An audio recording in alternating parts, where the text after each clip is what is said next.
On day 1, I spawned into the middle of the Mojave Desert as a wild, wacky space alien. 4 hearts? I think I literally have 4 hearts in my chest, too. Being an alien sure is wild. I was ready to begin exploring the planet and collecting information to send back to the mothership when I was suddenly surrounded. A bunch of armored skeletons formed a ring around me, and the one who seemed to be their leader, a bejeweled ancient mummy, observed. What's going on here? I'm a visitor on this planet. I don't mean any harm. Silence, you alien invader. You speak when spoken to. This isn't your world. Take me to your leader. We can get this all straightened out. The armored skeletons parted to let the mummy step closer to me. I am the leader here. Bow before the mighty Pharaoh Golden King. That's him, by the way. Do not interrupt me! With one strike, the Pharaoh Golden King destroyed the underling that had interrupted him, and I had a feeling that I would be next. Diplomatic discussions have collapsed already. I'm out of here. I deployed my alien poison bomb attack and ran away as quickly as I could during the confusion. Get him, you fools! I want that worthless invader destroyed! I ran as fast as my alien legs could carry me under the boiling heat of the Mojave sun. This was meant to be a 100-day mission. I needed to survive that long and then get out of this nightmare. If only I could find a way to phone home. On day 2, I journeyed until I found a safer part of the Mojave. I need to follow the directive of my mission, but if I don't start building a roof over my head here, I'm gonna burn to a crisp in the Mojave heat. I'd received training on my home planet to build things in this strange place they called the Overworld. I found the nearest tree and broke it down, making a crafting bench and a wooden pickaxe to start with. Now let's source some harder materials. I used the wooden pickaxe to mine into the ground and collect some stone blocks, which I used to craft a pickaxe and a stone sword. Creation and destruction. Awesome! I started crafting myself a basic shelter made out of sandstone, only a living area with a bed and some shade to begin with. 2 days in, I was already so exhausted. I needed this. I took a break to replenish my energy, only to be ambushed by a gang of the armored skeletons who served Pharaoh Golden King. I keep telling you guys, I mean no harm. I'm just here to learn and discuss. That poison bomb you unleashed told a different story, you little alien jerk. I only did that for self-defense. Can't we just start from square one and reopen negotiations? How about instead, we reopen your head with our swords? Get 'em, boys. The armored skeletons attacked me, but thankfully, with my stone sword, I was able to fight them off and defeat them. That was a close one. I need to know when these things are coming for me in the future. That's why the last thing I did before going to bed was build a furnace into my base, gather some desert sand, and turn it into glass. I went to sleep in a base with some nice new windows, perfect for seeing threats from a long way away. On day 3, I decided to explore and try to discover new materials that I could potentially incorporate into my base. That's what led me to wandering through a nearby meadow. This place is so relaxing. It's the exact opposite of that exhausting, boiling nightmare of a desert. But that relaxation didn't last for long. A gang of mossy skeletons noticed that I was wandering through the meadow and decided it would be the perfect time to come and attack me. I'm already sick of fighting all these bony jerks. I managed to fight most of them off with my stone sword, but by the time I was almost through, I was exhausted, and there was still a mossy skeleton advancing towards me. Oh no! Then suddenly, an arrow flew out and destroyed the mossy skeleton in the nick of time, saving my life! The person who fired the arrow was a hairy troll. Thank you for saving my life there, stranger. I'm Zozo. Don't mention it. You seem a little bit strange yourself, Zozo. Name's Harry. I'm guessing you're not from around here. Was it that easy to guess? I'll be honest with you, I'm an alien from outer space, sent here on a fact-finding mission. You better be careful. Pharaoh Golden King doesn't take kindly to outside visitors. You don't need to tell me twice. He tried to destroy me when I first arrived. I was lucky to escape him and his armored skeletons with my life. You met him and his guards and survived? That's fascinating. I've never even heard of that before. You must be really something special, Zozo. You seem to know a lot about this. How about you come stay at my base while I figure everything out? Sure, anything to get out of this awful heat. This planet needs AC. So Harry the hairy troll, my first friend on this alien planet, followed me back across the meadow. From day 4 to day 5, Harry the hairy troll and I returned to my base camp in the Mojave Desert. It's certainly sunny out here, I guess. It's not too bad. I haven't been attacked by any giant mutant scorpions or anything. Yet. I am getting a bit hungry though. Trying to push the potential thoughts of giant mutant scorpions out of my head, I set about building new rooms and floors in my base for Harry to stay. He'd already saved my life from hostile locals once, so I figured he might be my good luck charm. How do you like the room, Harry? It's not exactly the Ritz, but it'll do. Also here, have some steak. Not sure if you aliens eat that, but it tastes pretty good to me. Now if you'll excuse me, I'm gonna hit the hay and take a little nap. Go for it, buddy. You've earned it. And thanks for the steak. It did indeed taste pretty delicious. And while Harry was napping, I had to repel another attack from a gang of Pharaoh Golden King's relentless armored skeletons. We return in the name of Pharaoh Golden King, the almighty, divinely appointed ruler of this world. We will smite you until you are no more. Not if I smite you guys first. I fired another poison bomb, disorienting the armored skeletons. Then I pulled out my stone sword and took each and every one of them out. Told you that you'd get smote. I also noticed that the armored skeletons had dropped a new weapon for me, a blowgun that fires poison darts. A long-range weapon, perfect! From day 6 to day 8, I was wandering out through the desert around my base and trying to herd desert rabbits back with me. But my attempts at herding those dusty bunnies were interrupted by another unwelcome guest. But it wasn't just a gaggle of minions this time, it was Pharaoh Golden King himself. Your time is at an end, you extraterrestrial fool. You are facing Pharaoh Golden King, and as such, your annihilation is imminent.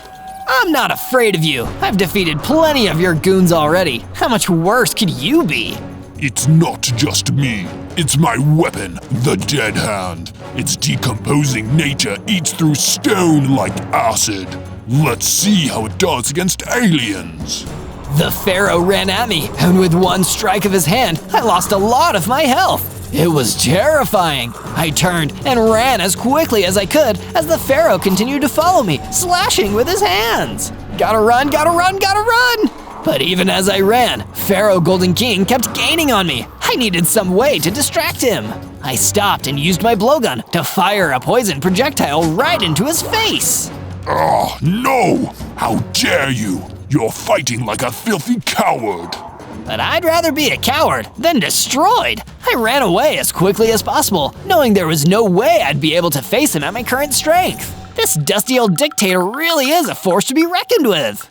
From day 9 to day 10, I returned to my base to settle down and rest after having such a stressful day. Pharaoh Golden King was so much tougher than I thought. But while I was sitting around, moping, Harry the hairy troll came over to deliver some encouraging words. Come on, Zozo. You came all the way across the galaxy to get here. You can't just give up now. But he's so incredibly powerful, Harry. He tried to attack me again, and I barely escaped with my life. But you did escape, Zozo. You escaped twice. Pharaoh Golden King has cut down everyone else who's faced him. But the fact that you got away more than once means something. Yeah, I guess he may have a point there. Head out into the yard, Zozo. I've been building something for you. I think you'll like it. I went outside and saw with amazement that Harry had started building some kind of statue dedicated to me. I couldn't tell what it was yet, but I was already so excited to see how it was coming along. This is so cool. I can't wait to see what it is when it's finished. Do you have any idea what it will be? But that wasn't all that Harry had made for me. He'd also created a huge wall around the base to keep us protected from the attacks of the Pharaoh and his minions. I'm feeling a whole lot better already. From day 11 to day 12, my psychically sensitive alien brain received a telepathic vision while I was sleeping. It told me how Pharaoh Golden King first came to power. He was an ancient ruler who had been dead and locked away in a tomb for thousands of years, until one day, for reasons nobody understood, he resurrected.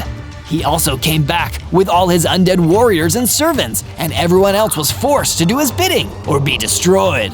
Nobody on this world had ever found the secret to defeating him, but since I didn't come from this world, maybe I'd have a chance. From day 13 to day 15, I returned to the meadow, wanting to prove to myself that I could defeat a horde of mossy skeletons without Harry's help. Here, Skelly, Skelly, Skelly, I'm all alone this time. Come and get me.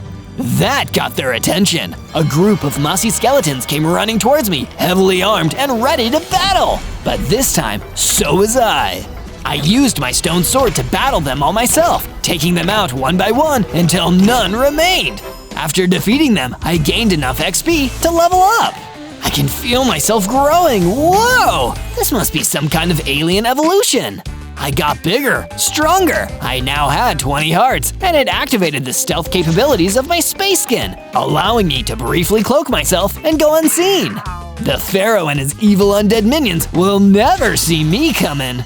From day 16 to day 19, I stumbled upon what seemed to be an abandoned mining village. The buildings seemed to be abandoned, so I followed the path to the top of the mountain, where the entrance to the mine seemed to be. I ventured down into the darkness of the abandoned mine. Seeing as I'd gotten a lot stronger, thanks to all my experience, it was the perfect time for my weapon to get stronger too. The data the mothership sent me suggests that iron is a stronger material than stone. I better forge my next weapons and tools out of iron. I traveled further into the mine until I found some iron ore, but it was being guarded by an extremely hostile armored zombie. I really need this iron. I guess you probably won't listen to me asking nicely, right? I turned invisible and pulled out my blowgun. With a few quick poison darts, the armored zombie was defeated. I stormed in and mined all the iron ore I could. Carrying this back to my base is gonna be a real pain in the butt. But when I arrived back at my base, I used my furnace to smelt the ore into enough ingots to make myself iron tools and some iron leggings. Oh yeah, this is more like it. From day 20 to day 22, I got a rude awakening, with Harry the Hairy Troll running into my room in a panic. What's happening, Harry? You're freaking me out here. It's the pharaoh. He's right outside. He got in past the wall somehow. We need to do something. Oh no, I don't think I'm ready for this. You're gonna have to be ready, Zozo. We don't have a choice right now. Without a moment to waste, I ran out of the building and faced Pharaoh Golden King in the courtyard. He was still holding his deadly hand up in the air. You pulled a cowardly trick on me last time, Zozo. Will you fight like a true warrior now, or will you be a coward again? I've been wondering about it. I have an answer for you, Pharaoh. I'll battle you right now. Head on. Let's do this.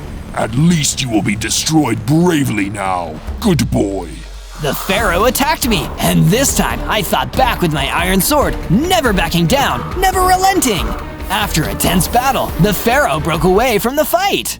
You've impressed me, Zozo. Perhaps you've earned a better death than this. We will meet again. And with that, the pharaoh fled. He told me he was impressed, but I knew the truth. He was scared. Scared not just of how strong I was, but of how strong I could get. There was hope for me yet. Maybe I won't just leave this planet. Maybe I'll save it first. From day 23 to day 26, I decided to upgrade my gear some more. I gathered up some iron, smelted it, and used that to craft myself an iron chestplate. I tried on my new chestplate, and I definitely felt more protected. Iron armor was definitely a good idea. Between this and how strong I'm going to get, I really think I've got a chance to save this planet. This really has been a heck of an adventure so far. There's always something new in store on this channel. Make sure to subscribe and search Zozo to find more amazing Minecraft adventures. Now, back to my mission. From day 27 to day 31, Harry the Hairy Troll came to see me. Zozo, I've done some more work on the statue. Come check it out. Oh, okay. I followed him and took a look at the statue. I still couldn't tell what it was going to be yet, but it was definitely looking really cool. This is awesome. Thanks, but I wanted to get your advice. I feel like it's missing something. What do you think would make it better? I just want it to be the best statue ever. Maybe it should be a little more colorful? That's a great idea. But what could we use to add some color? How about flowers? There are so many beautiful flowers on this planet. Great! You can find lots of flowers in the meadow. If you go pick some, I can keep working here while you're gone. Sounds like a plan. See you later, Harry. So I headed out to the meadow and started looking around for the prettiest flowers I could find. It smells great out here. Who knew there was so much beauty on this planet? There's so much worth fighting for, and so much I want to protect from the pharaoh. Just as I said that, I saw some of the pharaoh's armored skeletons destroying a bunch of flowers. Hey, stop that! We are acting on the orders of Pharaoh Golden King. You presume to defy his word? You got that right. It's cowardly to hurt flowers. Pick on someone who can fight back. If you insist. The armored skeletons attacked me, but my new chestplate kept me safe and gave me enough time to swing my iron sword back at them. Soon enough, I defeated them. I grabbed some flowers and got ready to head back to my base. From day 32 to day 35, I was about to go back to my base when I came across a group of desert skeletons. I wasn't trying to pick a fight, but they attacked me anyway, so I had to destroy them. I come in peace, but that doesn't mean I'm a pushover. Just then, a wood villager came over to talk to me. Excuse me, I saw how well you fought those desert skeletons. Could you help me with something important? Sure, what's going on? The desert lord has kidnapped my swamp pig. He claims that as a lord, he has fair ownership of all pets in the area. But that doesn't seem right to me. Maybe I'm wrong. I didn't go to law school. No, you're right. He can't just steal your pet like that. I'll help get your piggy friend back. Oh, thank you. You're the kindest, well, whatever you are, that I've ever met. I'm an alien, but more importantly, I'm Zozo. No time to waste. Let's get that pig. From day 36 to day 39, the wood villager told me where to go to find the desert lord. He was hiding out in a base in the savannah. I followed the villager's directions until I found the desert lord's base. This must be the place. Let's see what the deal is over here. Staying out of sight and making sure the desert lord didn't spot me, I crept around the area looking for clues. Inside the walls, I spotted a cage with a swamp pig inside. That must be the stolen pig, but how can I get him out? Just then, the desert lord came out of his base. I quickly turned invisible to hide from him as he walked up to the cage. I hope you're getting used to your new home, little pig, because you're never going back to that loser owner of yours. The only way out is this key of mine that I never let out of my sight. So I'd like to see him try to get you back. Just kidding, he won't, because like I said, he's a loser. If I want to rescue the swamp pig, I'm gonna have to get that key. Looks like the only way to do that is to get him to drop it somehow. I know, I'll turn visible right in front of him and scare the pants off of him. He'll be so startled, he'll probably just drop the key. Oh, what a great plan! From day 40 to day 43, I set my plan into motion and worked on getting the key from the desert lord. Staying invisible, I snuck up behind him, then became visible again just as he turned around. Boo! Whoa, that was pretty scary. I almost dropped my key, but I didn't because I heard you coming. Fool, you can't best the lord of the desert so easily. You know what? I'm getting pretty sick and tired of guys like you who think they can push everyone around just because they woke up one day and decided to be in charge. It's not fair. I don't know how they do things on your planet, but here, life ain't fair. Not if I have anything to say about it. I drew my sword and attacked. For someone who talked such a big game, the desert lord wasn't very good at fighting, and before long, I had knocked the key out of his hand. I quickly grabbed it. While I was doing that, the desert lord ran away. You haven't seen the last of me! I hope that's not true. Anyway, time to save this pig. I unlocked the cage, and the swamp pig came running out. Let's get you back to your owner. I took the swamp pig back to the wood villager. Thank you, Zozo. Thank you so much. I missed you, Snuffles. Welcome back home. I'll never let anyone take you ever again. From day 44 to day 49, I headed back to my base with the flowers for Harry's statue. Here you go. I hope they give the statue the pop of color you were looking for. These are perfect. Thank you, Zozo. Great! I'll leave you to your project then. With Harry busy working on the statue, I decided to make some improvements to the base myself. I'd like to have a way to keep a better eye on things and make sure no one tries to mess with us. If only I had some sort of tower that I could watch everything from. Wait a second, that's it! With that idea, I decided to build a watchtower. I also extended the walls to prevent the scenario from last time when Pharaoh Golden King just walked in. When I was all done, I went back to check on Harry and see how the statue was going. I used the flowers to add some color. Looks great! What is it though? You'll have to wait and see. From day 50 to day 53, that new watchtower came in handy because I could see the pharaoh coming with a bunch of his armored skeletons. I got ready to fight them off, but there were a whole lot of them. Zozo, I see you are still attempting to defy me rather than accept your fate. Why don't you come over here and fight me about it? Why should I dirty myself with the work of a peasant when I am the almighty ruler? No, I will watch from afar as my army decimates your little home. He raised his hand, and the armored skeletons swarmed around my base. There were so many of them, I could barely keep up.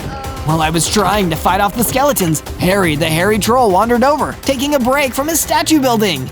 Hey, what's going on out here? Seize the hairy one.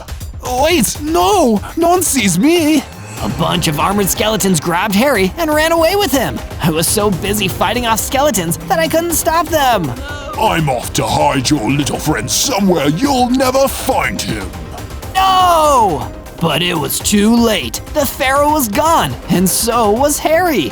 There were still plenty of skeletons left to fight too. After a while, I managed to defeat them, and even though I was worried about Harry, I couldn't help but get excited. My hearts increased to 40, and I grew bigger and stronger. I gained a new alien ability too, Energy Blasts. From day 54 to day 57, I got to work repairing the damage that the armored skeletons had done to my base.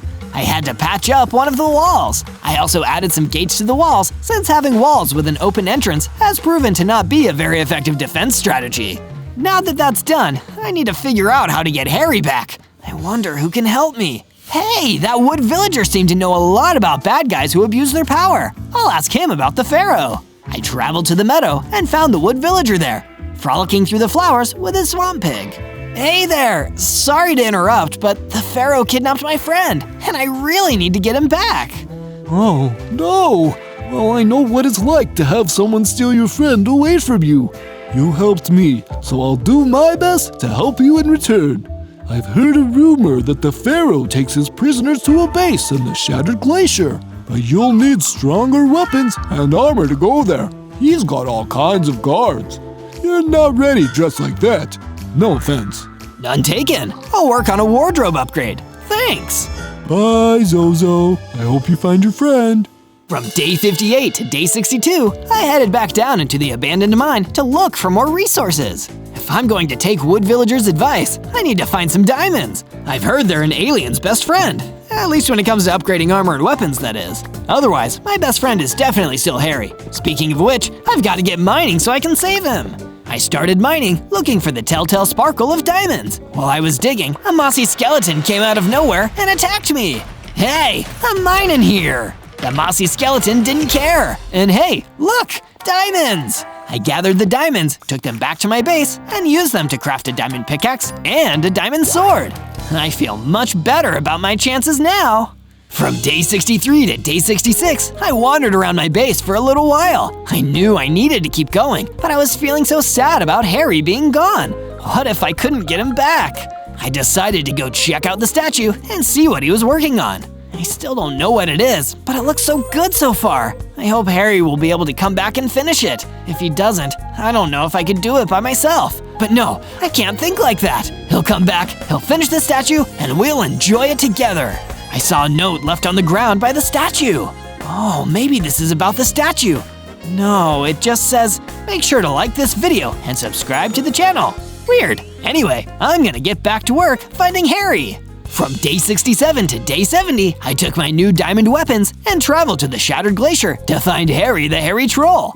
When I got there, I saw a base that had to belong to the pharaoh. It was covered in gold. Time to rescue Harry. I started to head toward the entrance, but then I saw all the armored skeletons positioned outside. Uh-oh, gotta take care of these guys first. I turned invisible, snuck up on the armored skeletons, then hit them with my energy blast. While they were recovering from that, I swung at them with my diamond sword. Before too long, I had defeated every single one of the skeletons.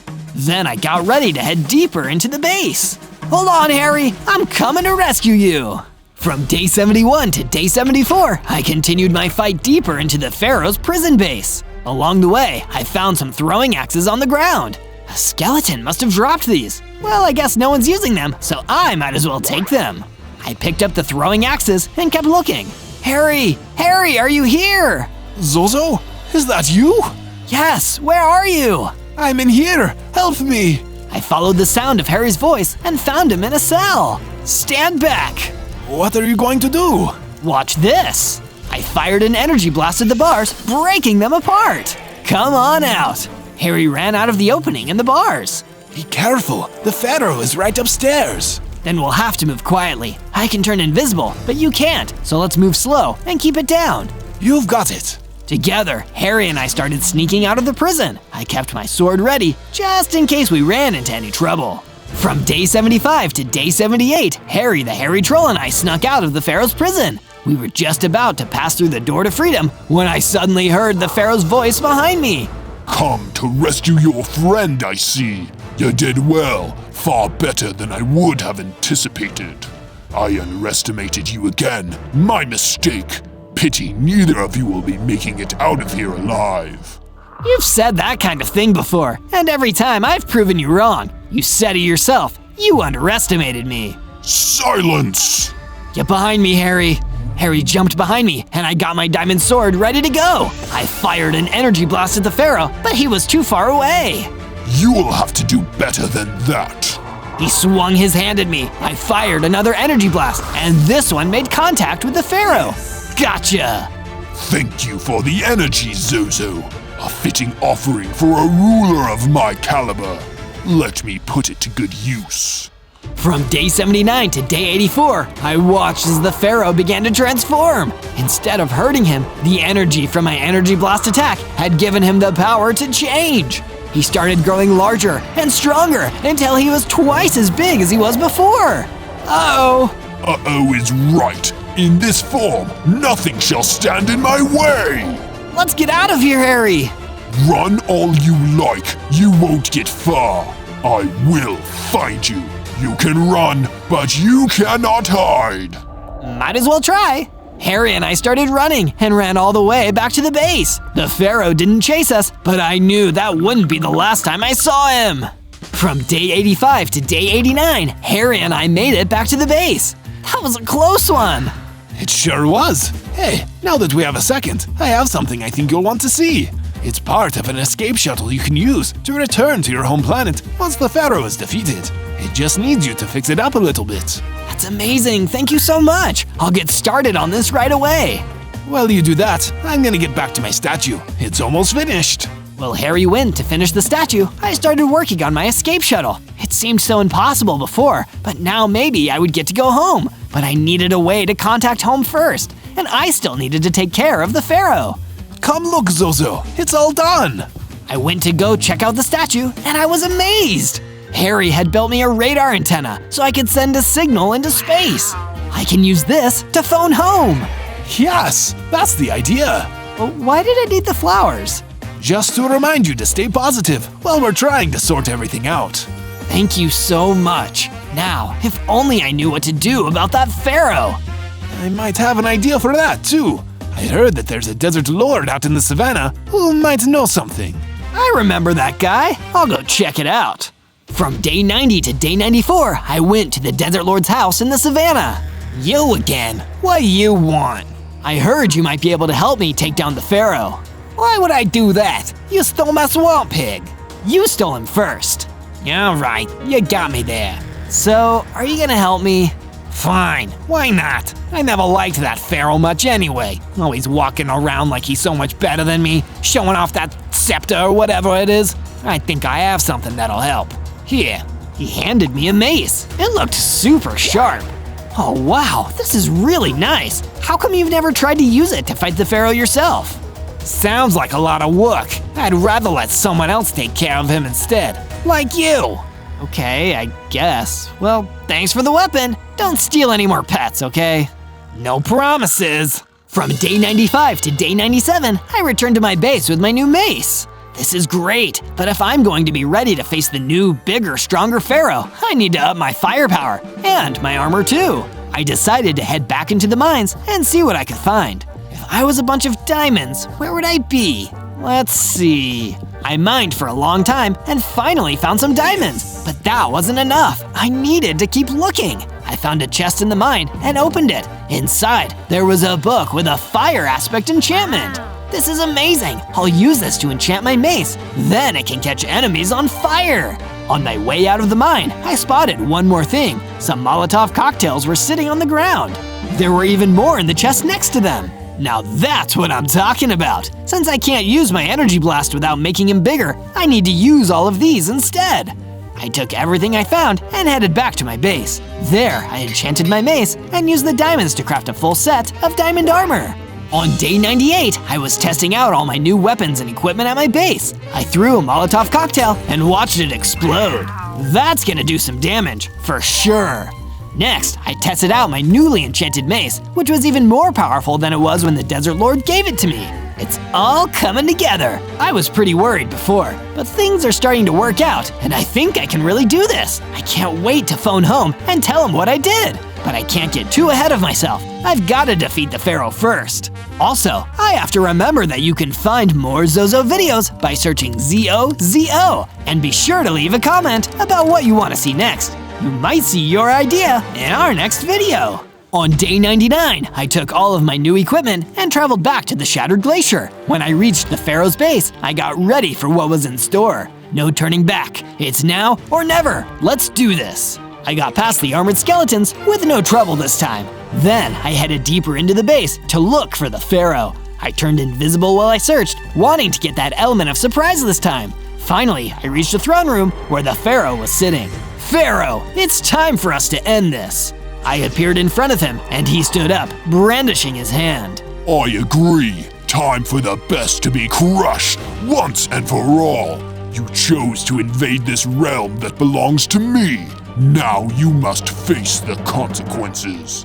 I let you live for far too long, little alien. Enough talking. I came here to fight. I swiped at him with my mace and it did some damage, but the fire enchantment also burned him. I attacked and got a good hit in. I also shot a few blow darts at him, but they did almost nothing. Throwing a poison grenade seemed to have some effect, so I kept on swinging my mace. The energy of the enchantment rushed through me, and I felt myself evolving again. I grew stronger, my heart increasing to 100. I felt something itching in my eyes, like something was about to happen. Suddenly, I fired a laser beam from my eyes. It hit the pharaoh, knocking him back and blinding him. No, that can't be. Yes, it can. I may not be from this world, but I sure am gonna save it. With that, I threw a Molotov cocktail at the blind pharaoh. He frantically ran all over the palace until he perished. It was the final thing I needed to defeat the pharaoh. On day 100, I returned to the base to tell Harry that it was all finally over. I did it! I defeated the pharaoh. I'll never terrorize anyone here again. Thank you, Zozo. That's amazing. Do you want to use the radar to call home? Yeah! Also, I like the work you did to the place while I was gone. Good job. You can live here once I'm gone. Thank you very much, Zozo. This means a lot. I used the radar to send a Morse code message to my home planet. It's me, Zozo. I saved the people of this planet from a great evil. And now, it's time for me to come back home. I'll see you all soon. Then, I finished up my shuttle, and it was finally ready for me to board it and fly back to my planet. But first, I had to say goodbye to Harry. Thank you for everything. I'll miss you. I'll miss you too. You've been a great friend. Come back and visit, won't you? I'll do my best. Think of me whenever you look up at the stars. You just might be looking at my planet. I hopped in my shuttle and flew off into space. Finally, it was time to go home. On day 1, I spawned in as a baby robot. Whoa, I'm a tiny robot. But where am I? Why am I in a cage? I looked around and saw there were a couple other bigger robots nearby. They must be my parents. I decided I would go ask them what we were doing here. But before I had a chance to ask them, the door to the cage opened and a giant rat walked into the cage. Alright, you junkers, time to get to work. We're tired of taking orders from you. We can't stand by and watch this factory pollute the world any longer. You think you can rise up against us? Sounds like I need to teach you a lesson, pal. The rat lunged forward and started fighting my robot dad. As they were fighting, my robot mom came up next to me. Zozo, the door is open. Move quickly and get out of here. We will hold him off. But I don't understand. Why are we working for this guy? What are we doing here? There's no time to explain, but he isn't even the one in charge of everything. I hope you never run into his boss. Now hurry, get out of here. My mom hurried away to help fight off the rat, and I took the chance to rush out the door and escape.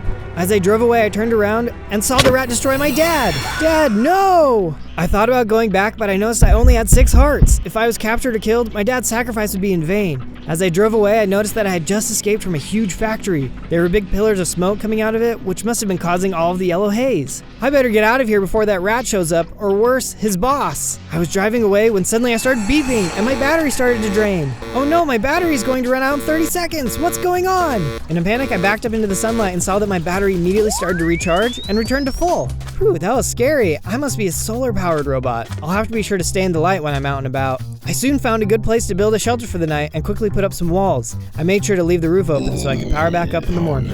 On day 2, I woke up to a full battery and sunlight coming into my shelter. Looks like my shelter kept me safe through the night, but I have a lot I need to figure out today, starting with rescuing my mom, if she's alive. I knew I wouldn't be able to get back into the factory without gearing up first, which is when I noticed that my arm was a permanent drill. I'll bet I can break all kinds of blocks with this arm. I'm going to try and go get some supplies. I stepped outside my base when I was suddenly attacked by some kind of tiny animal. Ah, what the heck are you? Get back! I swung my drill arm and quickly defeated the enemy. That looked like some kind of mutated bunny. I wonder where he came from. I'll have to keep an eye out. I headed over to a nearby hill where there were some trees growing and collected some wood and stone. Then I set up a crafting table and made an axe, shovel, and sword.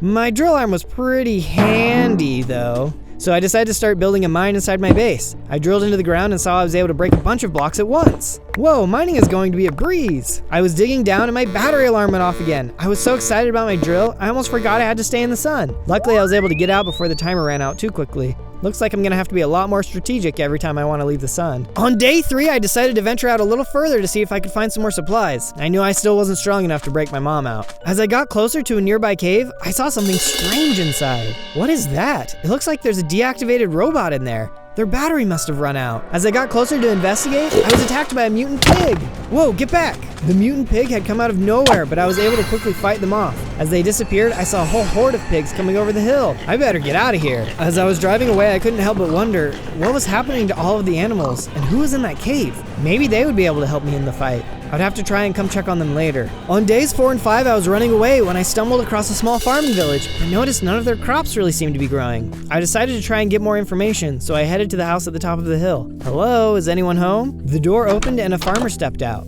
Hey there, I'm trying to find out what's going on around here. What's wrong with your crops? She explained that the smog coming from the factory was killing all of her crops. Not only that, the smog was also turning all the animals into mutated versions of themselves. She explained that the only way would be to take out the factory's boss, Fat Cat, but everyone was too scared to get close to the factory, so she didn't know any good ways to do that. Well, I've been there once. I can try and get close and see what I can find out. Thanks for your help. I drove off in the direction of the factory. Hopefully I could learn something new before trying to break in. On days 6 to 8, I started making my way back towards the factory. As I reached the top of the hill, I ran into a mutated sheep.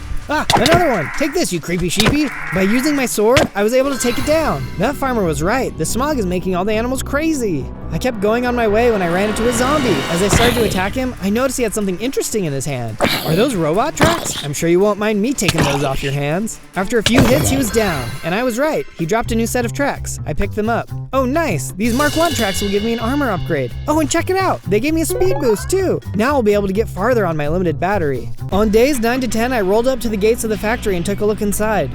I don't see much on this side. The workers must be inside. I'll go see if there's anything on the other side. As I got closer to the other side, I could see someone in a suit yelling at a robot. That suit, it must be Fat Cat. I looked into the yard and saw who he was shouting at. It was my mom. We know you helped that little robot escape. You're gonna work overtime until we find him. My mom didn't say anything. She was so brave. If I was going to help her though, I was going to need to find a way to get in. Just then, I heard some pistons moving and snuck over to where I heard the noise. As I peeked over the edge, I saw an opening in the wall of one of the guard towers, and a couple of rats were talking outside. What do you think of my secret door? Pretty nifty, huh? Now we can sneak out and skip work. Nobody will know. I still wasn't strong enough to fight, but knowing this will help me sneak in the future. As I turned to leave though, my new track squeaked, getting the attention of the rats. Hey, what was that? The rats rushed over to where I was hiding, but thanks to my new speed, I was able to get away without them seeing me. Don't worry, Mom. I'll come back for you.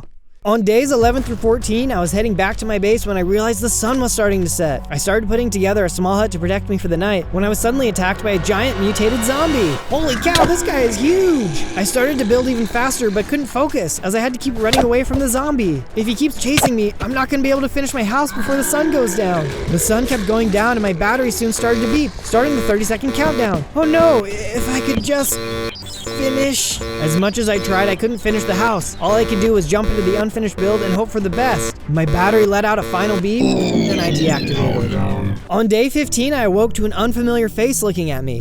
Good morning, little friend. How are you feeling? What happened? Who are you? Don't be alarmed. My name is Gary, and I'm here to help. I managed to grab you before that zombie could rip you to pieces. Thank you. You saved me. Whoa, and what's this? Did you upgrade my battery? I did. I wish I could do more, but I only had parts on hand to give you a 60-second charge when you're out of the sun. Wow, that's great. How did you know how to do that? The old man sighed before heading into his story. My wife and I actually used to work at the factory building robots just like you. It was a clean, safe place for everyone, and the factory didn't produce the pollution that you see today. But then one day Fat Cat showed up and turned it into the mess you see now. He mistreats the robots and makes them work non-stop, which causes the factory to pollute the land. My wife and I had to flee for our safety. We planned to save the land from the factory, but my wife got sick and wanted to spend her last days growing her flower garden. But nothing would stay alive. She passed away soon after.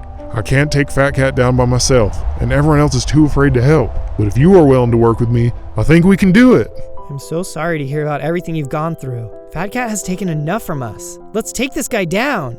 On days 16 to 19, I left Gary's house and went to find a good place to build myself a base of operations. After a little bit of searching, I found a good spot to start building. I first cleared out the land, then got to work laying the foundation of the house. Then I put up walls to keep the mutants out, and finally, put up the base itself, making sure to leave windows in the ceiling for light to get in. Once that was finished, I filled the interior with everything I would need. Home sweet home. I hope this can be a place of safety for anyone who wants to help in our fight. That reminded me, what happened to that robot I saw in the caves? If I could just get a little stronger, I could fight my way past those mobs and see what was going on. On days 20 to 22, I woke up to sheep sounds outside my base. Oh nice, I could use their wool to build some things. I hurried to my base door and saw a bunch of mutant sheep outside. Oh right, I forgot everything here was green. Oh well, good to know my walls kept them out. I opened the door and started to fight them. I noticed a little mutant bunny was also joining in on the fight. How'd you get mixed up with these bad people? I finished them all off, no problem. After the fight, I could feel a power surge and I suddenly grew into a bigger robot. Alright, I even gained 4 more hearts. I looked closer at my drill. It now had a diamond tip. I decided to go and give it a test. Looks like I can break blocks even faster than before. This is great. On days 23 to 27, I left my base to try and look for that robot in the cave. I had no idea if they would still be there, but maybe they could help in our fight against Fat Cat. Since I had just gotten my new upgrades, it felt like the right time to try again. Before I got back to the cave, I stopped by an abandoned mine shaft I had seen earlier. I'm going to need a way to transport the robot back so I can take these old rails to do it. I soon gathered up all the rails and found myself looking over the cliff to the cave. It looked like the robot was still in there, so I rushed down the hill and attacked the mutant pigs. I'm not gonna run away this time. They put up a good fight, but my new abilities were too much for them. I fought as hard as I could and won. Finally, now I can get this robot out of here. Looks like they're deactivated. I quickly laid down some tracks, got the robot into a minecart, and started heading back to the base. On days 28 to 32, I arrived back at the base, and I saw Gary had moved a lot of his supplies in. This will help us coordinate our plans much easier. Gary, I found this robot out in a cave. Do you think you can help her? Oh, I recognize this model. They call her Eve. Gary took a look and could immediately tell what was wrong. Yep, looks like her battery's fried. She must have been caught out in the wilderness. So what can we do? Do you think you can fix her? Not with the supplies I have on hand, but I know of a warehouse in the desert that used to have the components. I can tell you where to go to find it. Gary told me where to go, but before I left, I made some improvements to the base. I added a second layer to the walls and got to work on building Gary a house to work out of. Everything was looking great, and I even built a working drawbridge. No one is going to be breaking into here. On days 33 to 36, I was getting ready to leave when Gary stopped me and said he had something to ask me. Zozo, I had a question to ask you. Why are you so nice to everyone? Well, I wish I could take all the credit, but there's a robot I really look up to who has inspired me to be nice and always try and help. He's a sassy dude, but in the end, he always does the right thing. That's great. I think we should build a statue of this robot as a symbol to everyone, but they're still good in this world. That would be a great idea. I rushed out and was able to find some non-mutated sheep to use for the build. I led them back to the base and put them in a pen I had made. Then I got to work on the statue. I started with the base, then moved on to the statue itself. After a while, I had finished the first part. This is coming along great. I hope you're enjoying it so far too. If you like what you're seeing, be sure to subscribe to the channel. That way, you'll never miss my next adventure. On days 37 to 40, I entered the desert to begin my journey to the warehouse. I can already feel the temperature rising, but that means lots of sunlight for my battery. As I made my way toward a small hill, I heard a strange sound up ahead. I wonder what that could be. As I came over the hill, I saw a group of mutant horses who attacked me. This feels so wrong to be fighting horses. But you guys aren't as nice as your non-mutant brothers. After a tough fight, I was able to finish them off. I made it through, but these mobs were getting tougher. I'm gonna have to find a good spot to build a camp and craft some upgrades. Who knows what could be waiting for me at the warehouse. On days 41 to 43, I found a nice spot against the cliff full of ores. Whoa, look at all these ores. I can use these to give myself an upgrade. I also noticed there was a nice spot in the corner where I could build a camp. I quickly laid down some blocks for a foundation and then set up all the tools I would need. Then I worked on building the walls and finished it up with a glass ceiling. With the base set up, I headed over to the ore deposit and mined out some gold and some iron. I can use this iron to upgrade my armor, and I've got a special item in mind for the gold. I quickly smelted down all the iron in my blast furnace, then got started smelting all the gold. Then I made an iron chestplate, iron leggings, and an iron helmet. With the leftover iron, I decided to make myself an iron sword, axe, shovel, and hoe as well. To finish up, I then made a gold block, which I then mixed with some gold bars in my tire tracks. This let me upgrade my tracks to the Mark II version, which gave me even more protection than before. Wow. I feel like I can take on anything now. Let's go find that warehouse.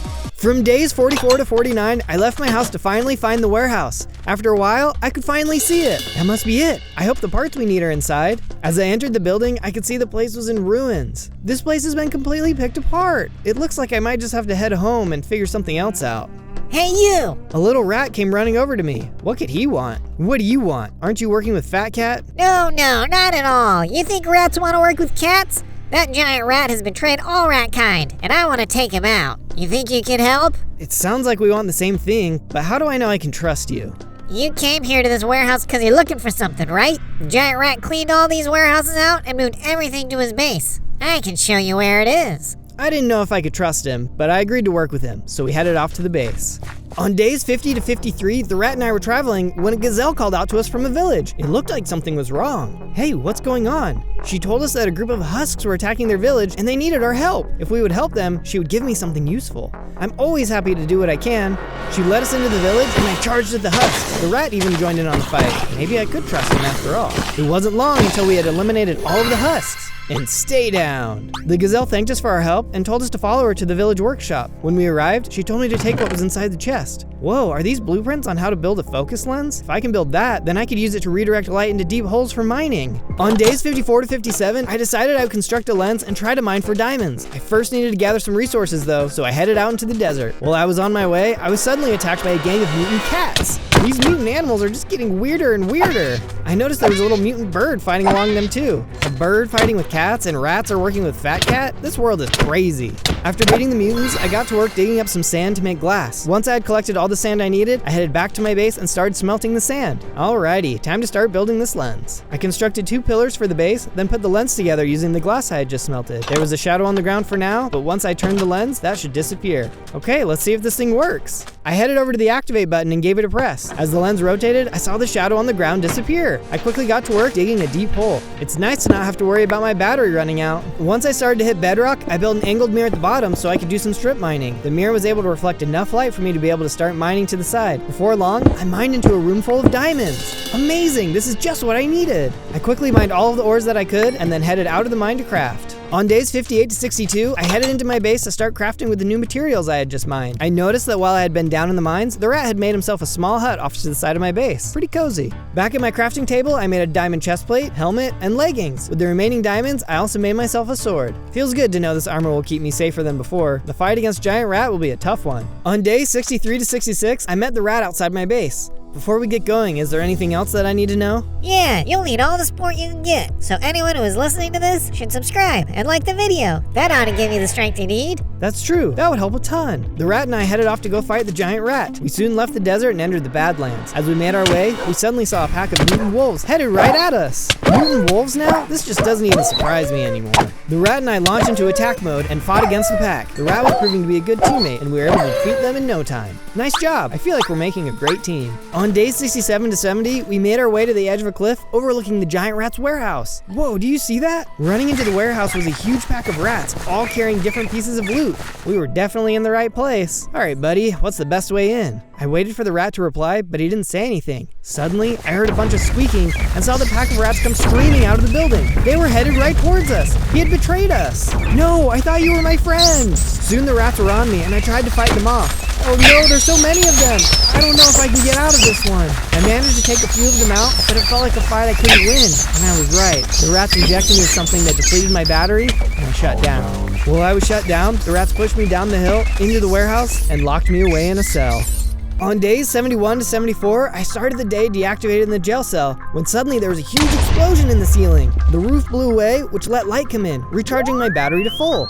As I turned back on, I saw Gary jump in from the ceiling. Gary, you're here! Come on, Zozo, let's get you out of here. Gary set some TNT by the jail doors and blew a hole in the bars. As we jumped through, we were attacked by the gang of rats. You guys aren't going to shut me down again.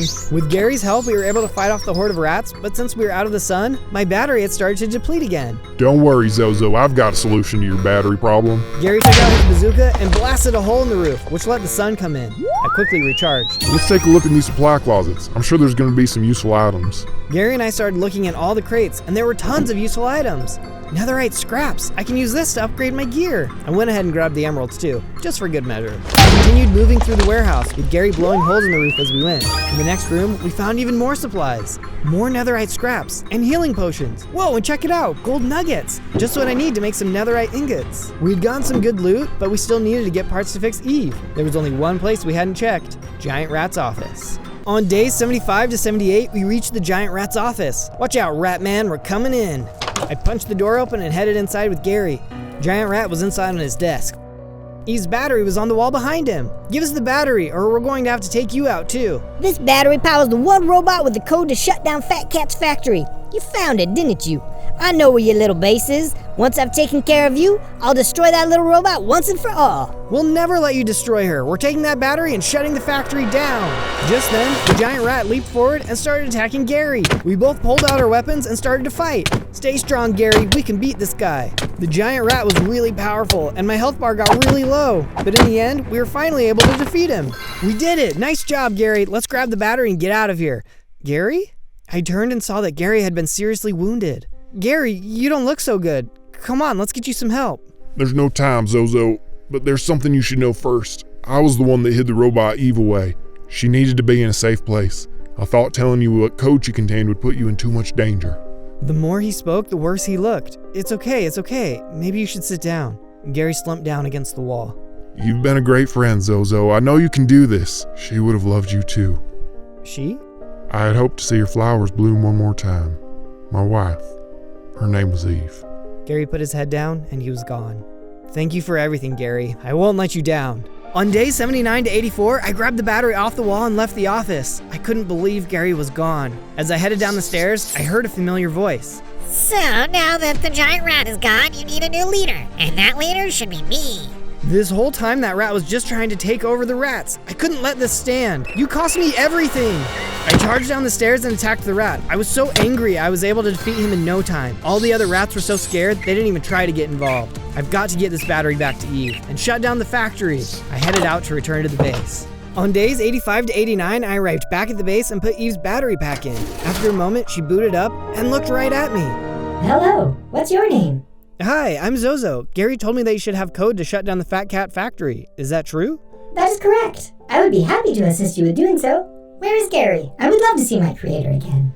He didn't make it, but he would have wanted us to work together. I see. I'm sorry to hear it, but I agree. Gary and Eve are my best friends, and I'm sure we will be good friends too. I agree, which reminds me, do you think you could help me with something? Eve and I headed outside, and I got her help finishing the robot statue. Finishing the statue gave me the courage to be brave. Brave like my robot hero, and brave like Gary. Before long, the statue was complete. This looks amazing. Thanks for all of your help, Eve. From there, I went to work on building Eve a place to stay as well. I made sure to give her everything she needed to be comfortable. Once I finished the outside, I worked on decorating the inside with all the tools she'll need. With everything complete, I just had one more task to finish. Using the nether scraps and gold I had collected, I made a netherite ingot. Then, I used that to upgrade my diamond sword. Nothing's gonna stop us now. On days 90 to 94, I decided I should go through Gary's room to see if there was anything he may have had to help us in the final fight. As I was looking around, I came across Gary's diary. His last entry confirmed his plan to follow me to the warehouse. Under that entry was a note meant for me. If you're reading this, I didn't make it. Last thing I need to tell you is that Eve knows how to do something special. She can also craft a battery for you. With such a battery, you can function without the need for sunlight. Wow, what an amazing gift. I'll go ask her. I headed back out and found Eve. I asked her about the battery. Let me check my data logs. Scanning. Oh yes, I found the recipe. Right this way. Eve grabbed some supplies from a chest, then headed over to the crafting table. Moments later, we headed outside, and she tossed the new battery pack to me. I put it in. I immediately felt a power surge and turned into a giant robot. My battery pack showed it was upgraded too. Whoa, look at me. I feel great. Fat Cat isn't gonna know what hit him.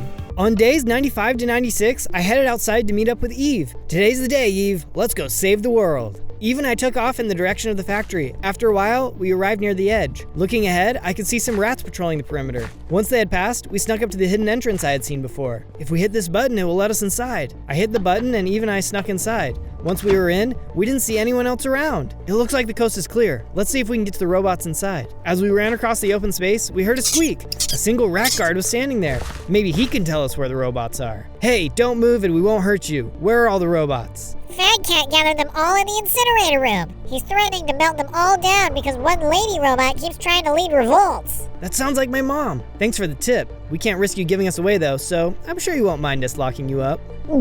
Eve shot a rat net at him, which put him in a rat sack. I picked him up and put him in my safety compartment. Come on, let's get to the incinerator room. On days 97 to 98, we entered the incinerator room and saw my mom dangling above the lava pit. We have to save her. Hang on, Mom, we'll get you out. I looked across the room and saw a lever that controlled the device, but then I noticed a rat on the other side of the room watching us. He ran towards the lever. Oh, no, you don't. I ran toward the rat while Eve started shooting her laser cannon. It was a close one, but we managed to take him out before he could pull the switch. Zozo, is it really you? Mom, I'm so glad to see you're still alive. Where are all the other robots? We have to get everyone out. Fat Cat is keeping them locked in the next room over. I can get them out, but I don't know how we'll get out of here unnoticed. There's a secret entrance that we use to get in. You guys can use that to escape. Thank you, Zozo, and be safe. Fat Cat will be in the main factory. I love you. Good luck.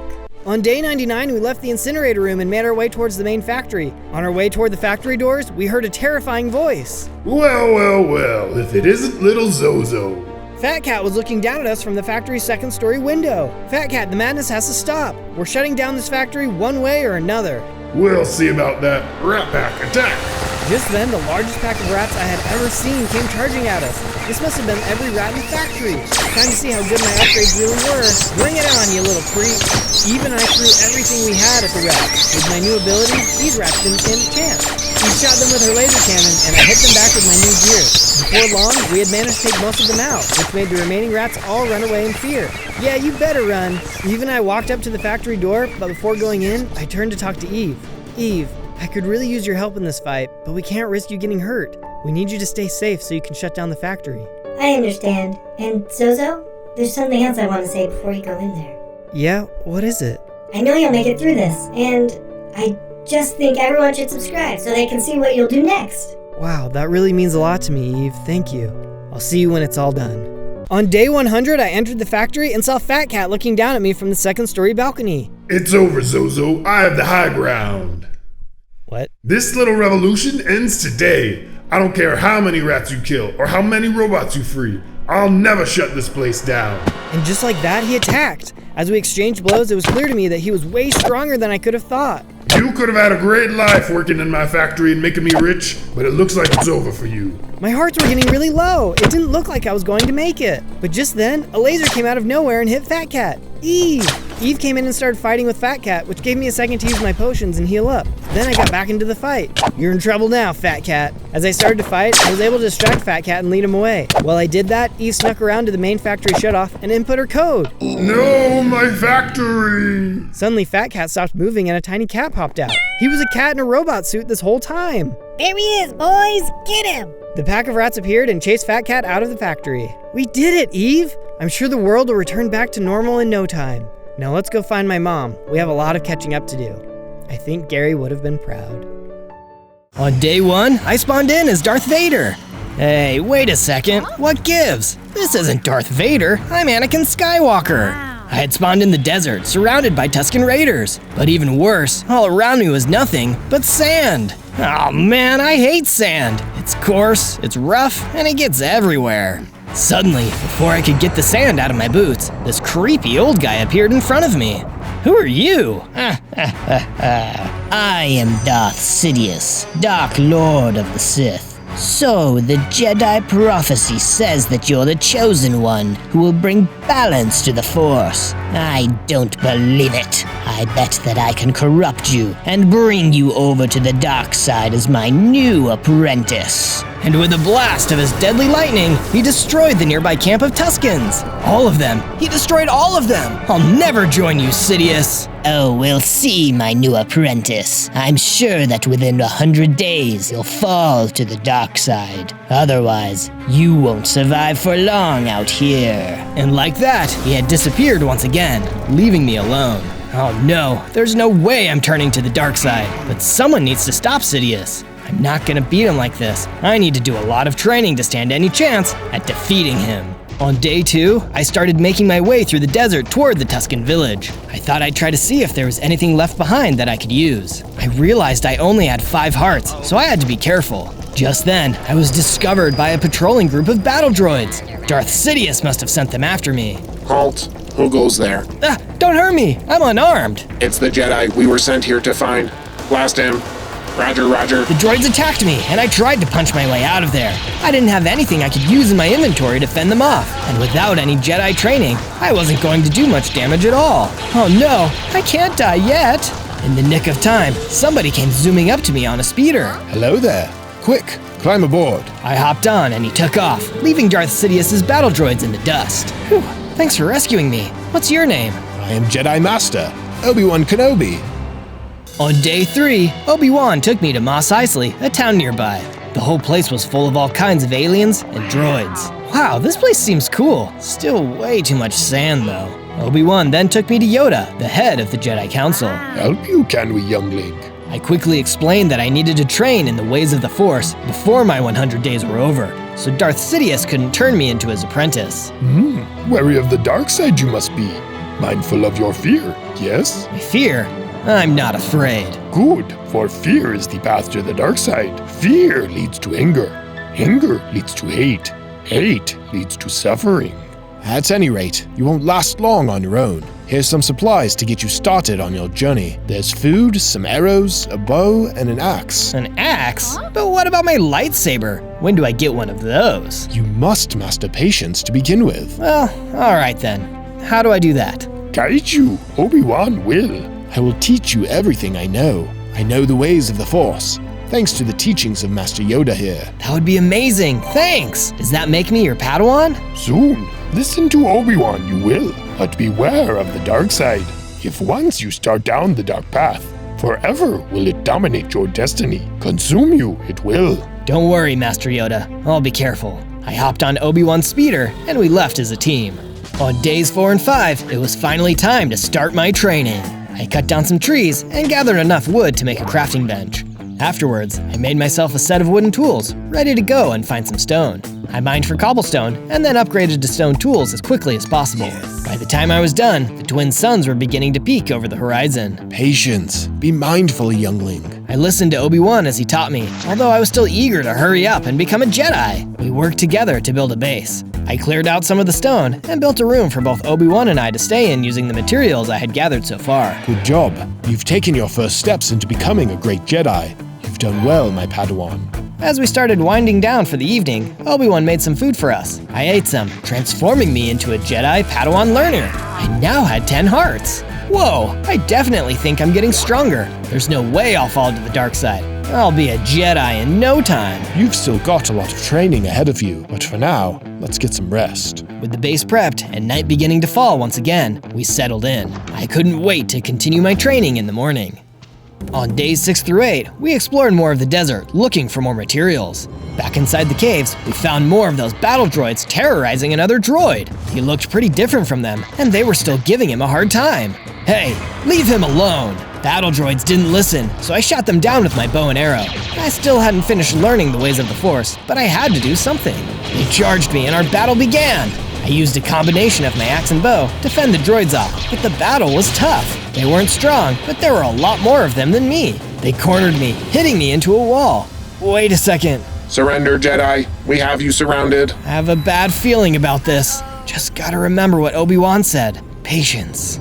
Our battle continued, and pretty soon it was down to just a few battle droids. Using all of my strength, I pulled back my bow, destroying them all swiftly. Once they were taken care of, I checked on that other droid they'd been hassling. Why, thank you so much for your help. I am C-3PO, Human-Cyborg Relations. Nice to meet ya. Do you mind if I call you 3PO? Of course not, but I need your help. My companion R2-D2 and I were separated. I'm only a protocol droid, sir. I'm not designed to fight. And goodness knows what will happen to R2 on his own. Leave it to me. I'm sure we'll find your friend. On days 9 and 10, 3PO and I set off to try and find his friend. Even though we had to travel pretty far, we could at least retrace 3PO's steps back to where he and R2 got separated. Soon, we reached the cave where 3PO remembered seeing his fellow droid. This is the place. Oh, do be careful, Master Zozo. I told R2 not to go, but he's faulty, malfunctioning. Kept babbling about his mission. I told him he'd be breaking down within a day, the near-sighted scrap pile. I thought you two were friends. Oh, we are, sir. I'm terribly worried about him. I have a bad feeling about this. Keeping my axe at the ready, I snuck my way into the cave. The further I crept, I could hear the sounds of beeping somewhere off in the distance. Hey R2, is that you? There was no answer, so I kept searching the cave. That's when I came across R2, surrounded by even more droids. They must have been more of Sidious's, but they looked a lot tougher and meaner than the ones I'd faced before. They had 3PO's friend held prisoner. I tried to sneak closer quietly, but R2 was so desperate to be freed that he couldn't help getting excited when he spotted me coming to rescue him. The commando droids were alerted, and they began their attack. I tried my best to fend them off with my axe, but they all had weapons of their own, and I didn't stand a chance. I had to run, or else they would have finished me off for sure. When I reached the cave entrance, 3PO was still there, waiting for me. Oh goodness, you're back already. Tell me the bad news. Has poor R2 been deactivated or smashed into who knows what? No, he's alright, but the droids holding him are too strong. I'll have to come back after I've completed more of my training. Come on, you can stay with me and Obi-Wan. On days 11 and 12, I headed back to my base with 3PO following me closely. Once we had made it back safely in one piece, I started making a place for him to stay. I knew he'd probably still be down about his friend, so I hoped it might cheer him up, having a spot all of his own. I built him a room with a crafting bench and a bed. Even droids need a rest from time to time, right? Oh, thank you, Master Zozo. If it's all right with you, I think I'll power down for a while. Before I could reply, 3PO had shut himself off. Darn, I really needed to ask him about Sidious. That's when Obi-Wan entered the room. You have questions, Padawan? Oh hey, Master Obi-Wan. Yeah, I've been meaning to ask. What's the deal with the Sith? Look around you, Zozo. Everything that exists, all of it, is held together by the Force. The Force is what gives a Jedi his power. It's an energy field created by all living things. It surrounds us and binds the galaxy together. The Jedi Order serves the light side of the Force, but the Sith seek power for themselves. And that is the way of the dark side. Well, I better keep making myself stronger with the light side. That way, I won't ever become Darth Sidious's apprentice. After talking with Obi-Wan, I went out to mine for more materials. I came across plenty of iron and coal. I had enough to make a furnace and smelted the iron, then used it to craft some iron tools and boots. And I even crafted an iron sword, way stronger than the axe I'd been using. Afterwards, I built an armory where I could store all of my new tools. On days 13 to 15, I was eager to get some more training done so I could keep getting stronger with the Force. So I talked to Obi-Wan to see what I could do to keep following the Jedi path. Well, I can only teach you so much. Experience is one of the wisest teachers there is. And as a Jedi, helping others is always our first priority. So I suggest you go in search of those who need your assistance, learn about the world, and through that, you will strengthen your connection with the Force. Okay, that doesn't sound too hard. Thanks, Master. I won't let you down. Remember, Zozo, a Jedi can feel the Force flowing through him at all times. When in doubt, always reach out with your feelings and trust in the Force to guide you. So I gathered up some more iron and crafted myself some armor for extra protection before heading out to explore the forest and find some people to help. Okay, where to start? Hello? Anyone here need a Jedi? I was searching for ages, but there was hardly anyone around. I did run into some Ewoks, but they didn't understand me when I asked if they needed any help, and they didn't seem to need anything anyway. Suddenly, I heard the sound of footsteps drawing near, and a voice yelled at me. You're the Jedi I've been sent to find. Sidious is gonna pay me handsomely for bringing you back to him alive. It was a bounty hunter, sent to capture me for some quick credits. He attacked me, but I was prepared to take him on. I had the wisdom of Obi-Wan's Jedi training, and I was protected by my new armor too. Plus, with a new sword at the ready, I could fight back.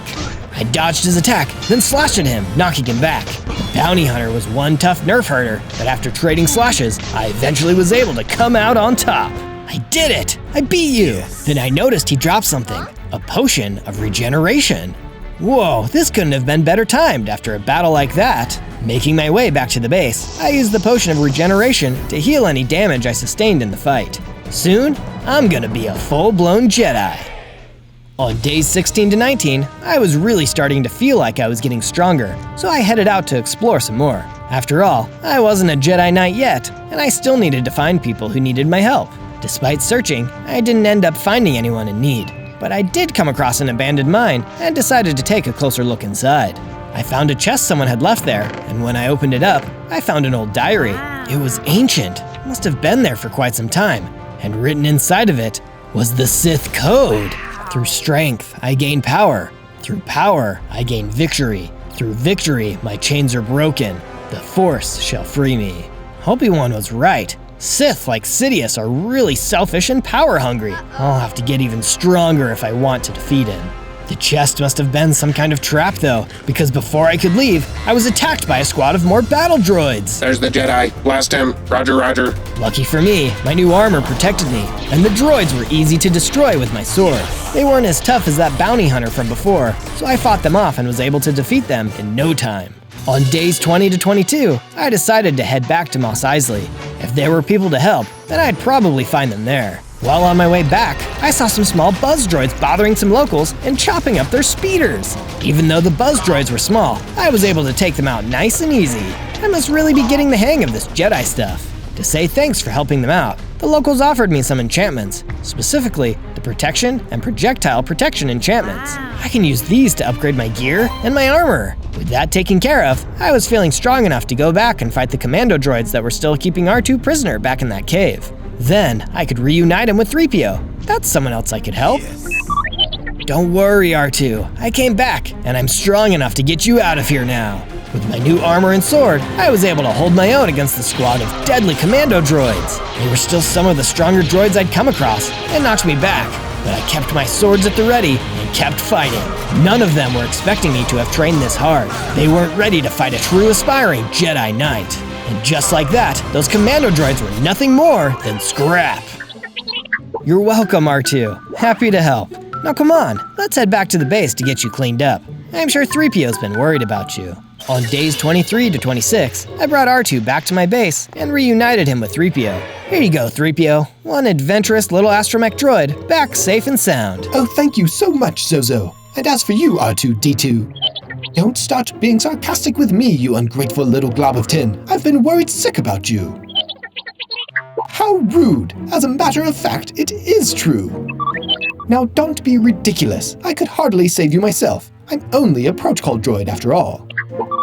Stop that. You're lucky Master Zozo here stepped in to help. If it was up to me, I'd have left you with those dastardly commando droids. You guys sure do have a weird friendship. Oh, stop it, R2. Now we just have to take refuge here and hope there aren't any more unsavory characters out there to turn us both into scrap. Don't worry, I'll protect you guys. Hey, I have an idea. 3PO, if you're still worried about danger, why don't I build us a watchtower? You and R2 can keep a lookout and see if you spot any more battle droids. A splendid idea, Master Zozo. So I started working on adding a tower to the base right away. Once that was all finished, I thought it might be handy to have some ranged weapons, in case we needed to take out any enemies from afar. Sure, Obi-Wan had told me a Jedi doesn't use things as clumsy or random as a blaster, but he couldn't be right all the time, could he? So I crafted plenty of arrows, keeping some on me, and loads of spares in a chest. Now I could defend my new friends in case of attack. On days 27 to 31, I decided to travel a little further than I had before, so I could gather some more materials, find more people who were in need of my help, and carry on my Jedi training. If I could help enough people, then maybe some of them would help me defend my base against the battle droids and Darth Sidious's other dangerous evildoers. My journey brought me to a watery area near the shores where there was a lot of rain. I could hardly see anything in the storm. While I was searching around the area, I came across some guys in white armor. They told me they were clone troopers, soldiers created as an army to fight alongside the Jedi and defend the Republic. The troopers seemed like they'd be a big help, so I sent them back to my base, and they marched off to go and help with the defenses. Next, I decided to gather some more stone. These are the stone shores, after all, that I could bring back to base to improve my defenses. Everything I crafted was helping me learn more and more about being a Jedi, and I was feeling stronger with the Force every minute. I'd be a Jedi Knight in no time. When I got back to the base, Master Yoda was there, and he seemed pretty concerned as he came up to me. Padawan Zozo, your help we require. Under attack people are by an army of battle droids. No, of course I'll help. Go with you, I will, and enlist the help of clones we shall. A grave and uncertain time this is, clouded by the dark side of the Force. The future has become On days 32 to 35, we made our way off into the world to help people. There were battle droids everywhere. It could have only been the work of Darth Sidious. But lucky for us, we had the clone troopers with us too, watching our backs and ready to bring the fight to those droids. Yoda and I had to spring into action to save them. There were Gungan warriors trying to hold their own against the battle droids, but then a squad of destroyer droids rolled in. Don't worry everyone, we're here to save you. Patience, Zozo. I rushed at them with my sword while Yoda followed me, and the clones helped out during the fight. But soon, Yoda was quickly surrounded by some of the destroyer droids, and in seconds they had the Jedi Master cornered. Get away from him! I tried to fend them off so they didn't harm him, but I was no match for these droids. They destroyed Master Yoda! No! I couldn't believe it. I wanted to take my revenge. With the help of my clone friends, we defeated the rest of the destroyer droids and helped save the Gungans, but it was too late for the wisest Jedi Master. Even worse, I had let my anger get the better of me and taken revenge. I needed to be careful and remember Yoda's teaching so that I didn't fall to the dark side like Darth Sidious wanted. On days 36 to 39, I set off in search of someone who could help me. Things were still crazy. There were more and more droids showing up. A huge army that was too big for me and the clones to fight. We need to be able to protect people, but we're outnumbered. If only Yoda was still here, he'd know what to do. Oh, I know! I need to find someone else who's just as old and wise. Obi-Wan taught me that experience is the best teacher. So I started looking around for anyone who could help. That was when I came across this old man. His name was Palpatine, and he had been put in charge of the Senate while the droid army was still a threat.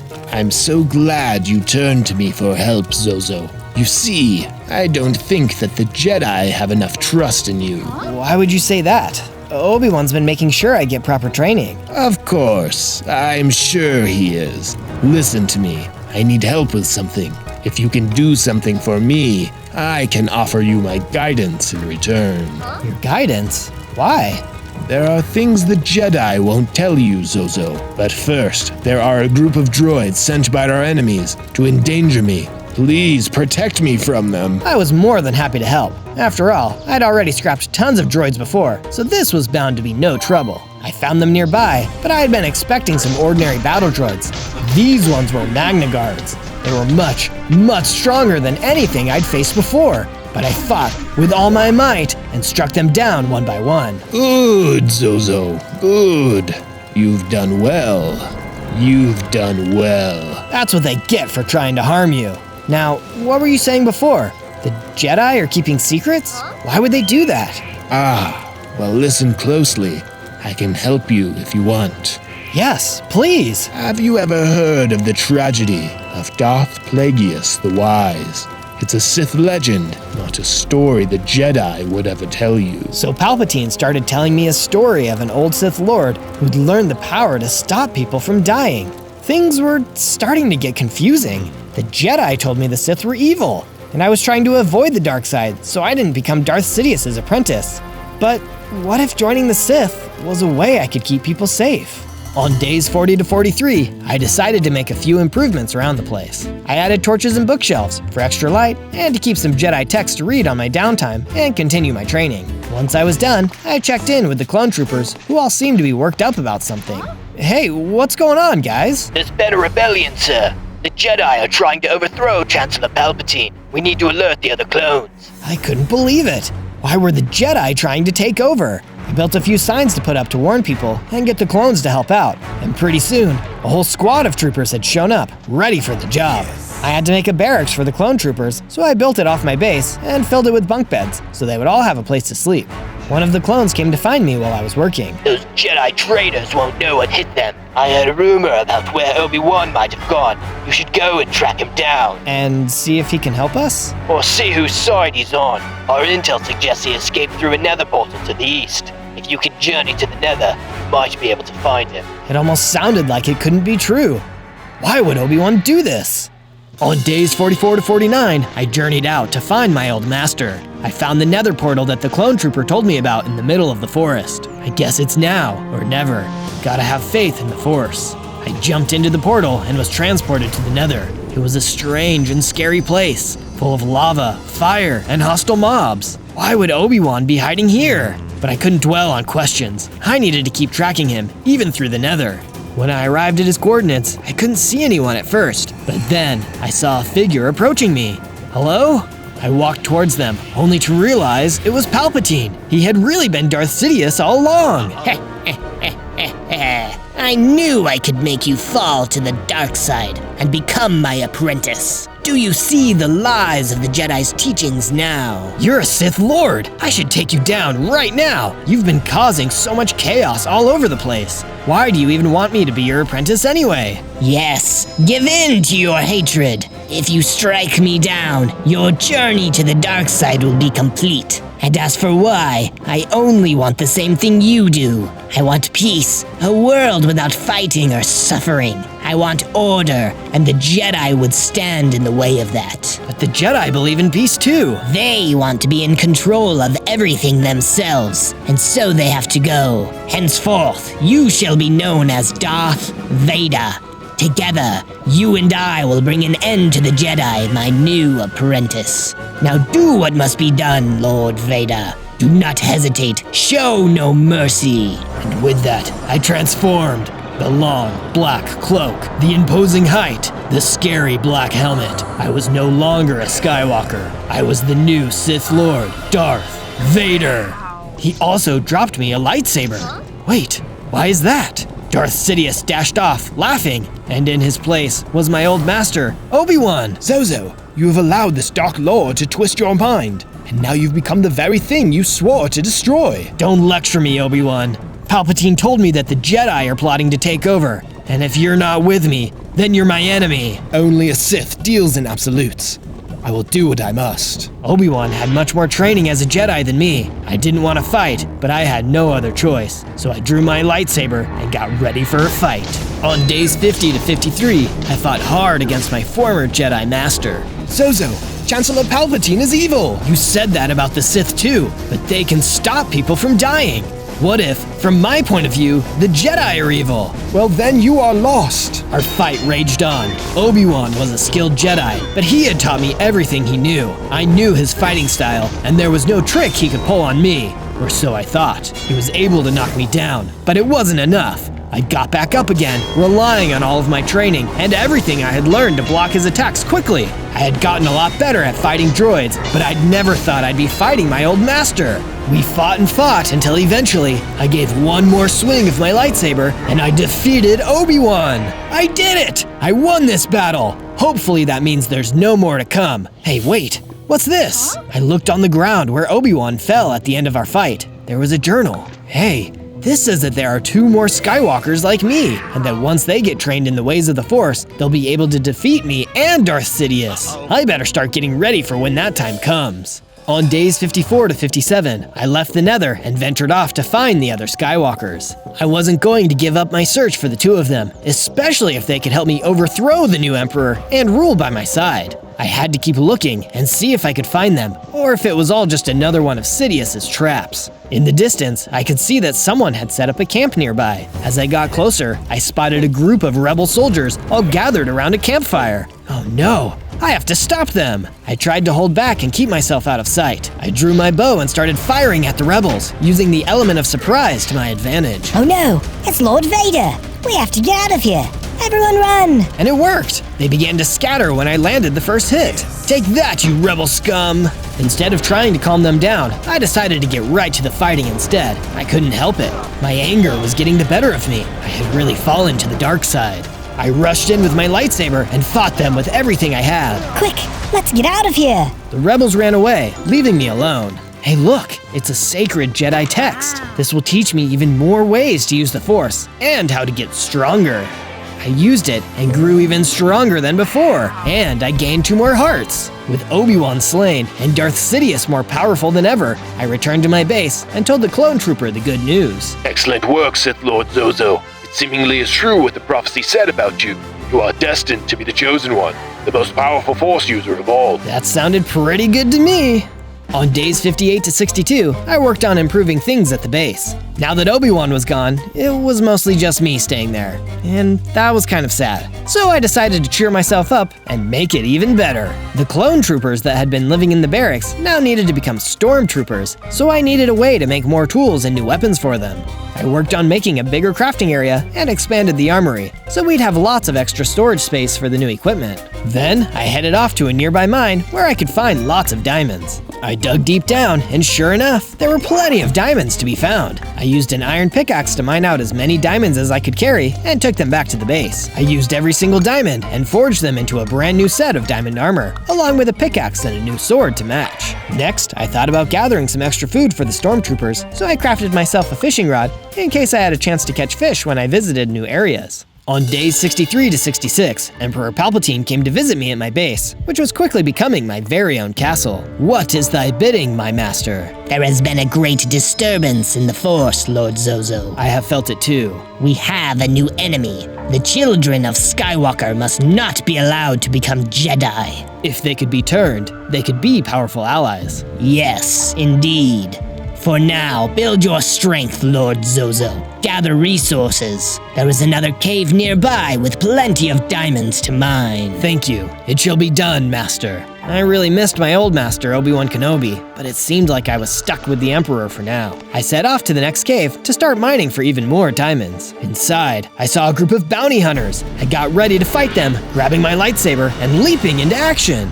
Hey, it's Lord Zozo. Wait, you weren't looking for me? But I fought a bounty hunter before who tried to kill me. We were hired to help fight the rebels and track down the Skywalkers. We're gonna help you, as long as we get paid. Very well. There will be a substantial reward for the one who finds the Skywalkers. You are free to use any methods necessary, but I want them alive. No disintegrations. As you wish. We were tracking a group of rebels who might know where to find the Skywalkers. They're in an underground base somewhere in these caves. Return to my castle for now. I will deal with these rebel scum and come meet you when I am finished. On days 67 to 70, I traveled deeper into the caves in search of the underground base where the rebels were meant to be hiding. If I could find them, I might be able to learn of the Skywalkers' whereabouts and get to them before the Emperor did.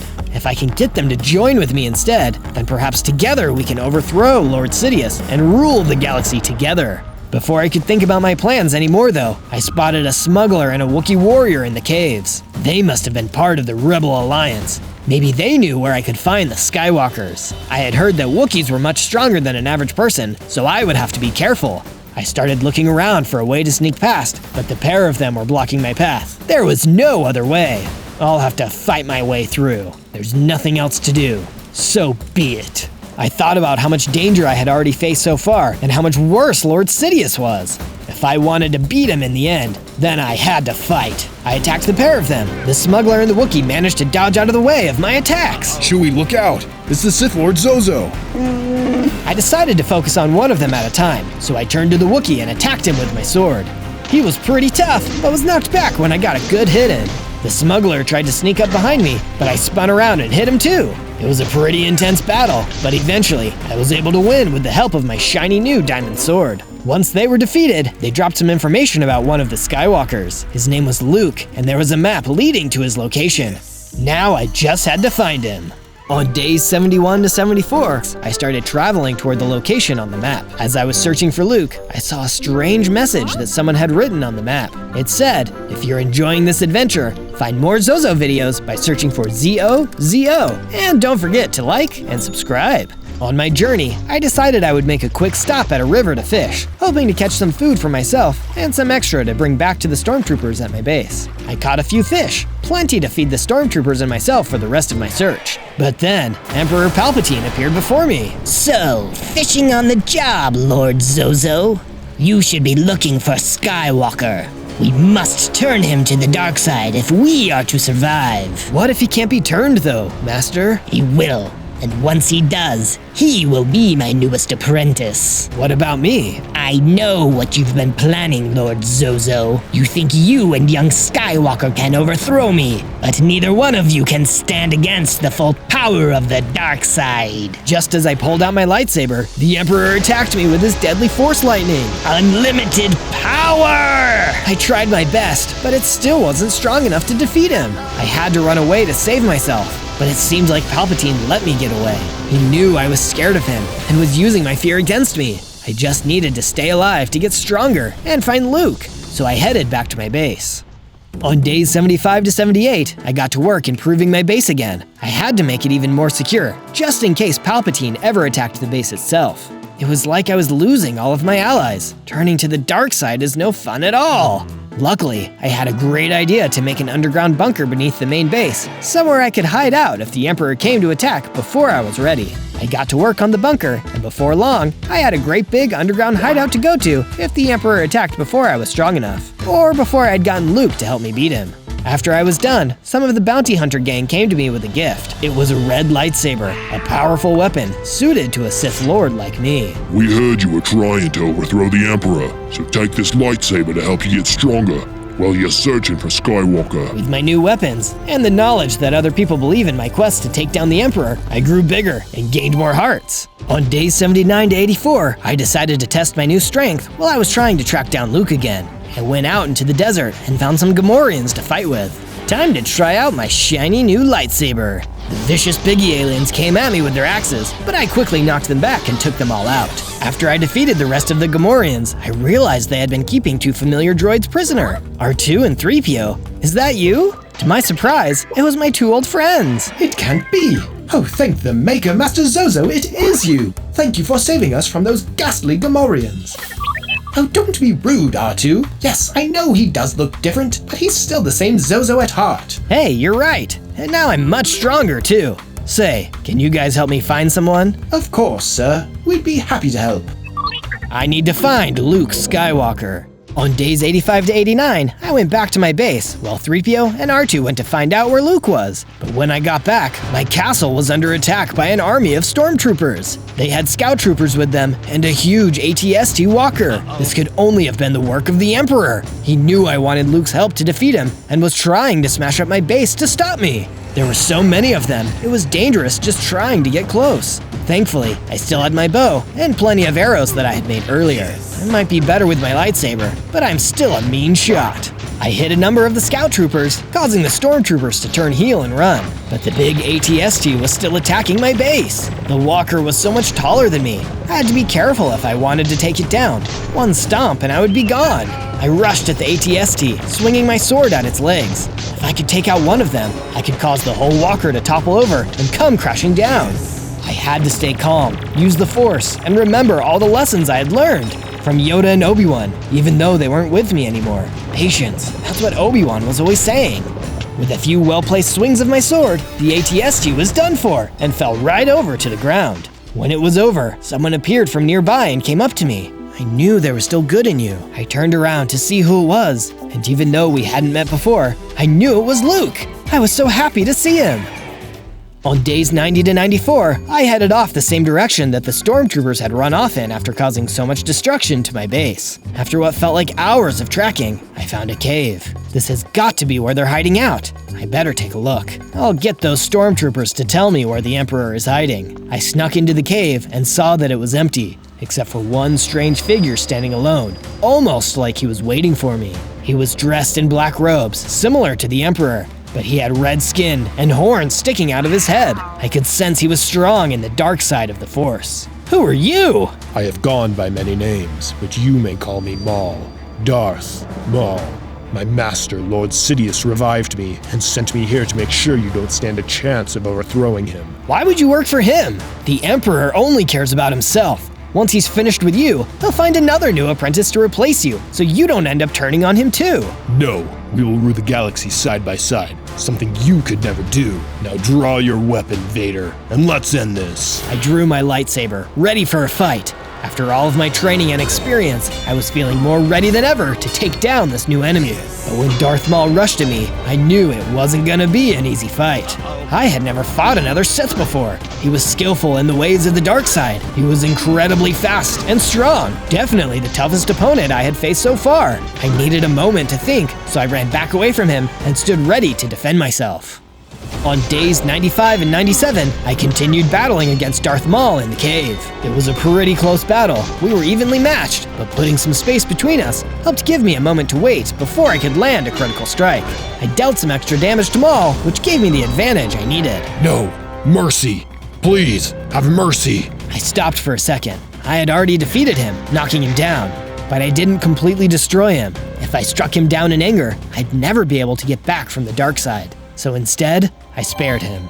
With Darth Maul beaten and not going anywhere, I decided to look around the cave for anything I could use, and found myself a shiny new battle axe. That was bound to come in handy. I turned back to the fallen Maul. Now then, let's get you back to my base. You're gonna tell me everything about where the Emperor is hiding, so Luke and I can go and deal with him once and for all. I took Darth Maul back to my base and put him in the barracks there. After all, those stormtroopers weren't using the place anymore. Tell me where I can find the Emperor. Fine. I can draw you a map to the new battle station he's building, and you'll let me go afterwards? Only if you promise to turn your back on the dark side. I fear it might be too late for that. Fear leads to anger. Anger leads to hate. Hate leads to suffering. Don't be afraid. Just give being good a try. Thanks to Maul, I now knew where Luke and I had to go to get rid of the Emperor once and for all. On day 98, after getting the new map from Maul, I decided to make a final check on everything at my base before setting off. Luke had brought my 2 old droid friends R2 and 3PO back, along with some of his friends too. As I was meeting them, I realized I did recognize a couple of them. It was Han Solo and Chewbacca, the smuggler and the Wookiee I had fought earlier while searching for Luke. Relax, Chewie. Luke told us the situation. Lucky for us, we survived that encounter in the cave.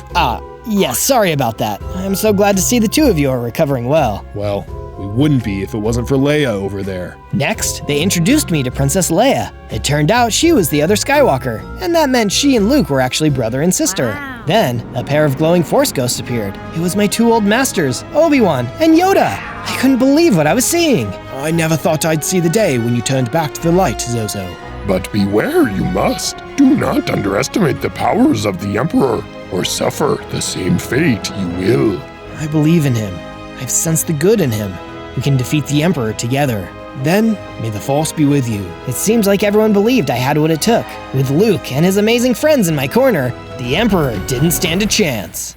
On day 99, I followed the map that Maul had made to Emperor Palpatine's lair. It was now or never, with only one more day left, or I would be lost to the dark side of the Force forever. Plus, I had to help protect Luke too. There was no way I was going to let the Emperor bring him over to the dark side too. We won't fail. I know it. Thank you, Luke. We soon reached a massive battle station under construction, with armor made out of diamonds to protect it from damage, and the place was swarming with stormtroopers. There were so many of them, but I wasn't scared. I knew that I could take them all on, because this time, I wasn't alone. I had Luke by my side, and the Force was strong with both of us. On day 100, Luke Skywalker and I fought our way through the stormtroopers and headed inside the Diamond Death Star. The whole place was crawling with troopers, but Luke and I managed to get through into a large open room with a throne at one end. And sitting in it was Emperor Palpatine himself, cackling loudly. So, you have brought me young Skywalker after all. No, we're here to stop you. Your reign is at an end, Your Highness. You failed. So be it, Jedi. If you will not be turned, you will be destroyed. Suddenly, he started to shoot at Luke with his Force lightning. Young fool. Your feeble skills are no match for the power of the dark side. Now you will pay the price for your lack of vision. No! I pulled out my new battle axe and rushed in to defend Luke. But before I could attack, the Emperor used the Force to throw me aside, and I dropped my axe. You couldn't destroy me before. You don't really believe you'll destroy me now, do you? You underestimate the power of the dark side. Zozo, please, help! My lightsaber, I still had that. I didn't let up. Luke needed my help. I could feel the light side of the Force returning to me as I raced towards Palpatine. He turned to try and defend himself from me, which meant Luke could get back up to help. The hate is swelling in you now. Take your weapons and strike me down. Give in to your anger. It is unavoidable. It is your destiny. You are both mine. No, we don't have to be like you! I rushed at the Emperor with my lightsaber and knocked him back. He fell down a huge chasm in his battle station, screaming as he went down and down until he exploded. Luke, help me take this mask off. Let's not stick around here. I've still got to save you. You already have, Luke. You were right.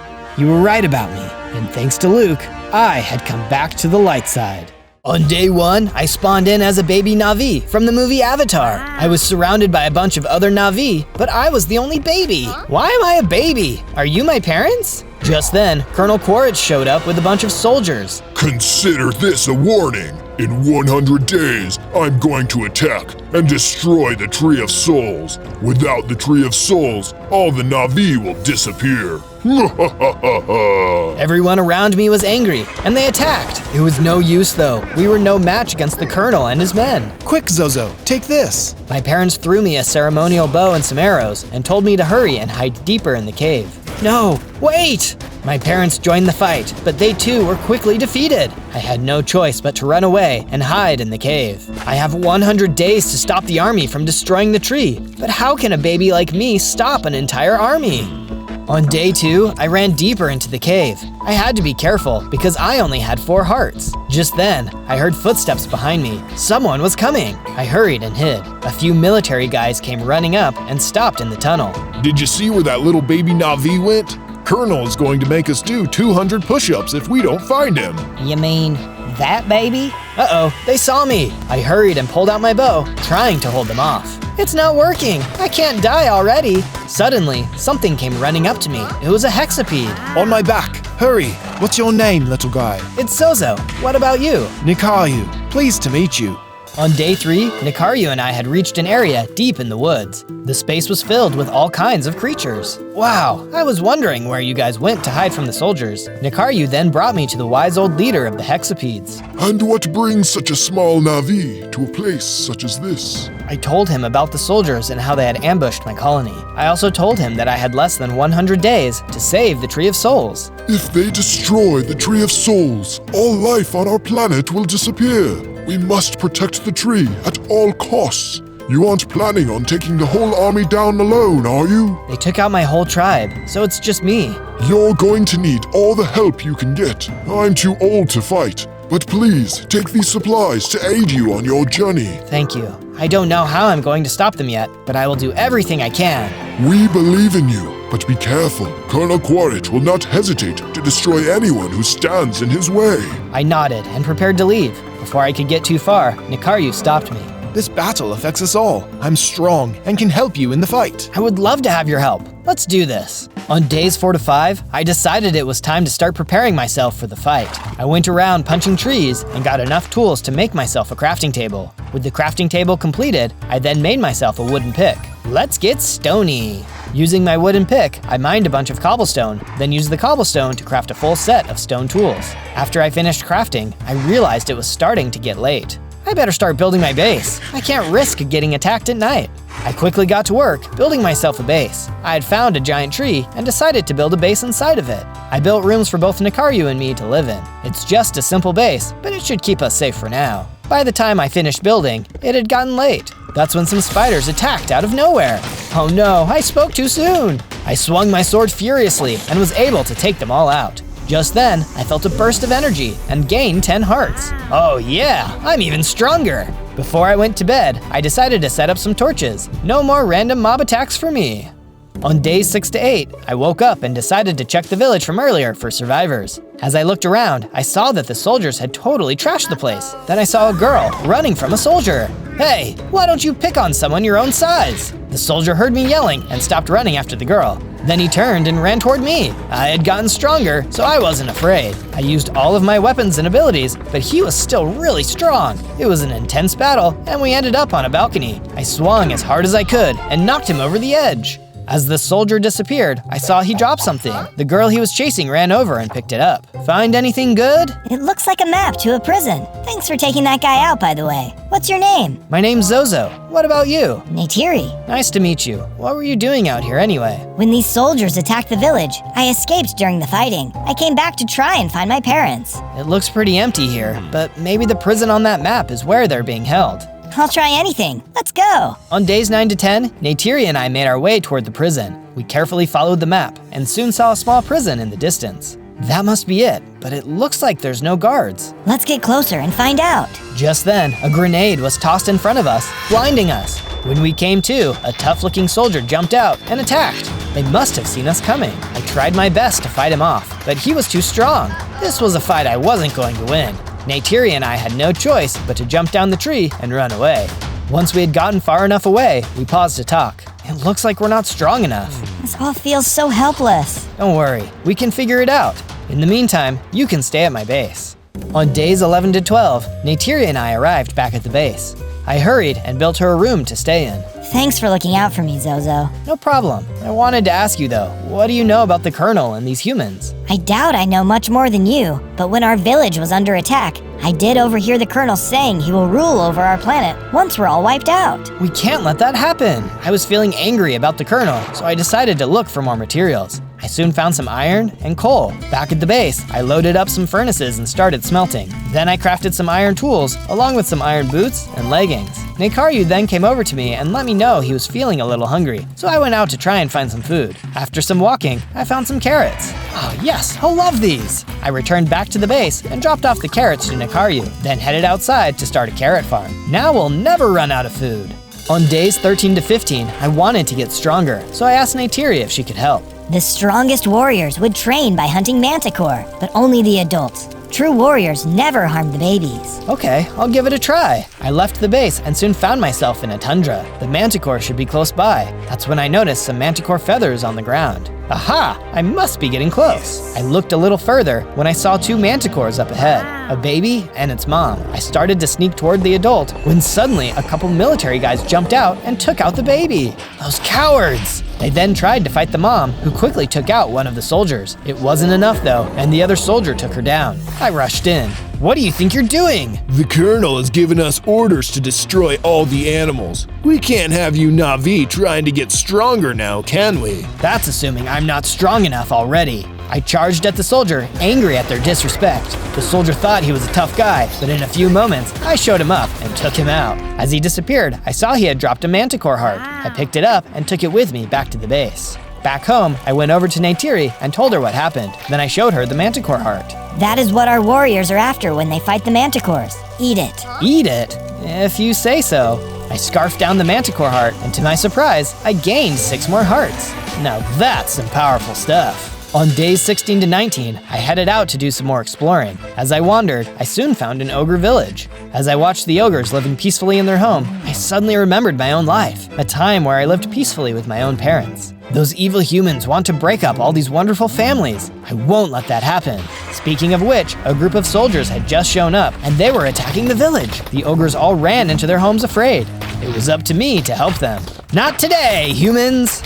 I charged in, using all the weapons I had at my disposal. These soldiers were tough, but with my training and upgrades, I was getting tough too. After a bit, I had won. A dad and his baby ogre came out of their house. He thanked me for defending the village, then offered me a jar to say thank you. Is this a jar of farts? I'll find a good way to put this to good use. Thanks. On days 20 to 22, I started heading back to my base. I was thinking about the jar of farts when I was attacked by a crimson mosquito. How do you like this? I unleashed the jar of farts, which took him out with ease. Well, that didn't stink. Later, I saw some iron ore, which I mined up. Back at the base, I smelted the ore into ingots, then crafted them into a chestplate and sword. With my new equipment, I returned to the prison. Maybe I'd have better luck this time. As I arrived back at the prison, I saw another stun grenade pop out. It was the guard. He fired his weapon at me, but I was able to sneak up behind him and knock him out of the tree. This guy was tough and managed to hit me with a poison dagger, which really hurt. Even though he had grenades and weapons, I was able to get him down to half a heart. Before I could finish him off though, he started to laugh. What's so funny? Whoever you're looking for here is already dead. I suddenly saw a vision of Neytiri's parents being interrogated in the prison. They refused to tell the Colonel anything about the Tree of Souls. Then you will die. Goodbye. Back in the present, the soldier tried to attack me again. He was weak though, and I finished him off. Inside the prison, I saw it was empty, apart from a necklace memento. I'll have to take this to Neytiri. Maybe it can help. On days 23 to 26, I arrived back at the base with some bad news for Neytiri. I soon found her. Hey Neytiri, I managed to get into the prison, but I'm afraid it's not what we were hoping for. My parents are gone, aren't they? I'm afraid so. I thought that might be the case, but was hoping maybe I'd be wrong. If it helps, I did find this. I gave her the memento. I could tell it really helped her feel better. Thank you, Zozo. But hey, I have something to show you. Neytiri brought me outside and showed me that she had collected some chickens. This was perfect, as I was starting to run low on feathers for arrows. I got right to work, building them a chicken coop, then bringing them into it. I then went out to get more supplies. I found more iron, as well as some diamonds. I made an iron helmet to complete my armor set, then crafted a diamond pickaxe. To finish it all off, I got to work improving the base. I wanted to make it a little nicer for everyone. When I finished, I realized it was missing something. I think it just needs to be a little bit more avatar-y. On days 27 to 31, I headed out to find the materials I needed. On the way, I ran into a couple chocobos. Hey, are you guys okay? We're looking for our favorite food, nightshade berries. These soldiers kicked us out of our land, so we don't know where to find it. I don't know where to look, but I'll keep an eye out. I invited them back to my base in the meantime, to which they happily agreed.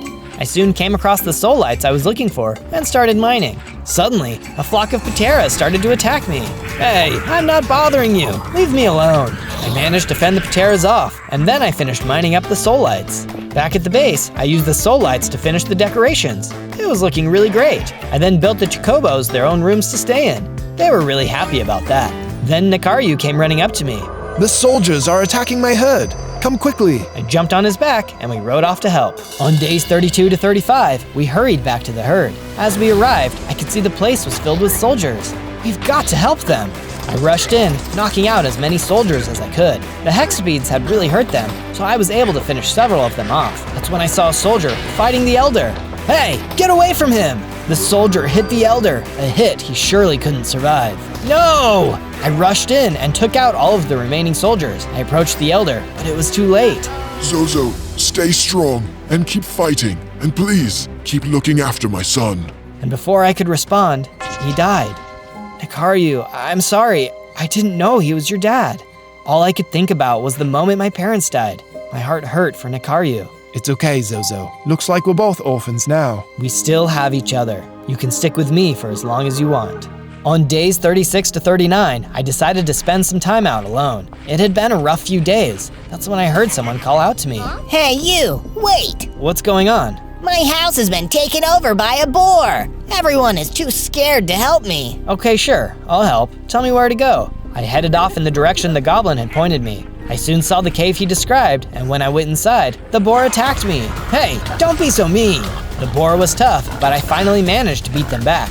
I was about to deliver the final blow when a voice cried out. Wait! Please don't hurt my mom! I turned and saw a baby boar. I asked them why they were in someone else's house, but before they could answer, the goblin from earlier showed up. What are you waiting for? Take them out! Wait, something isn't right about this. Just then, the goblin went to attack the boar. But before he could do any real damage, I stepped in and took him out. Thank you! That goblin was trying to kick us out of our home. Wait, that's what he said you did to him. He was lying so you'd come after us. That's when I noticed he had dropped a note. It was from the Colonel. It read, "Destroy as many animals as you can, and you will be rewarded greatly. He's trying to turn everyone against each other. We've got to hurry and stop him." On days 40 to 43, I arrived back at the base. I felt bad for everyone who had lost a friend or family, so I decided to improve the base. I went around and made each room a little nicer. Now that's looking great. I'm really worried about the herd. My father had really given them a home. Then tell them all to come live here. Nekaru went to tell the other animals, and I got ready, preparing a place for them to stay. We were all going to be one big happy group, and I couldn't wait for everyone to arrive. Just as I finished up, the chocobos from earlier came over to chat. They told me they were now big fans of carrots, but unfortunately they were going to need their favorite food. Otherwise, they couldn't survive. Okay, don't worry guys, I'll find it. They explained what it was and where I could find it, then I hurried off. On days 44 to 49, I arrived in the location that the chocobos had told me about. As I was exploring, I nearly ran into the Colonel. Aha! I knew I would find you here. What do you want? You keep attacking my men and saving all the animals. Stop getting in my way. I'll never stop, not until you're defeated. Good luck with that. The Colonel waved his arm, and a super soldier dropped from a Samson aircraft in front of me. The Colonel chuckled and left us to fight. This was going to be my hardest fight yet. The super soldier was strong, bigger than normal humans, and had attacks I had never seen before. He shot rockets from a tube he was carrying on his shoulder. What lab did this guy crawl out of? I did my best to hit him with my bow, but it didn't seem to do much damage. The arrows weren't working. Looks like it might be time to try something new. On days 50 to 53, I kept fighting against the super soldier. It was time to stop fighting from afar and get up close and personal. Take this! I charged in and started swinging my sword. With me being this close, his rockets were completely useless. Now that he wasn't hitting me as hard, it was only a matter of time. At long last, I delivered the final blow. Looks like I'll be the one fighting another day. As I looked around, I saw the Colonel had been watching the battle. I'll be back for you, Zozo. Mark my words. I charged at the Colonel, but before I could get a hit in, he threw a stun grenade right in front of my feet. When the smoke cleared, the Colonel was gone. I'm the strongest I've ever been, but it's still not enough. I have to get stronger. On days 54 to 57, I remembered I was supposed to be finding the Chocobo's food. At long last, I saw what I was looking for. As I got closer though, I was suddenly attacked by 2 hammerhead Titanotheres. Oh man, I must be on their turf. The 2 hammerheads were incredibly strong, working together to hit me with their attacks. It wasn't enough though, and I managed to take one out. Uh-oh, looks like the other one is really mad now. The remaining hammerhead charged at me, no longer trying to be strategic. It wasn't much longer, and I had taken them out as well. As it disappeared, I noticed it had dropped poisonous skin. I bet I could use this to make poison arrows. Oh, this will really help me out. I then collected the nightshade berries and headed back to my base.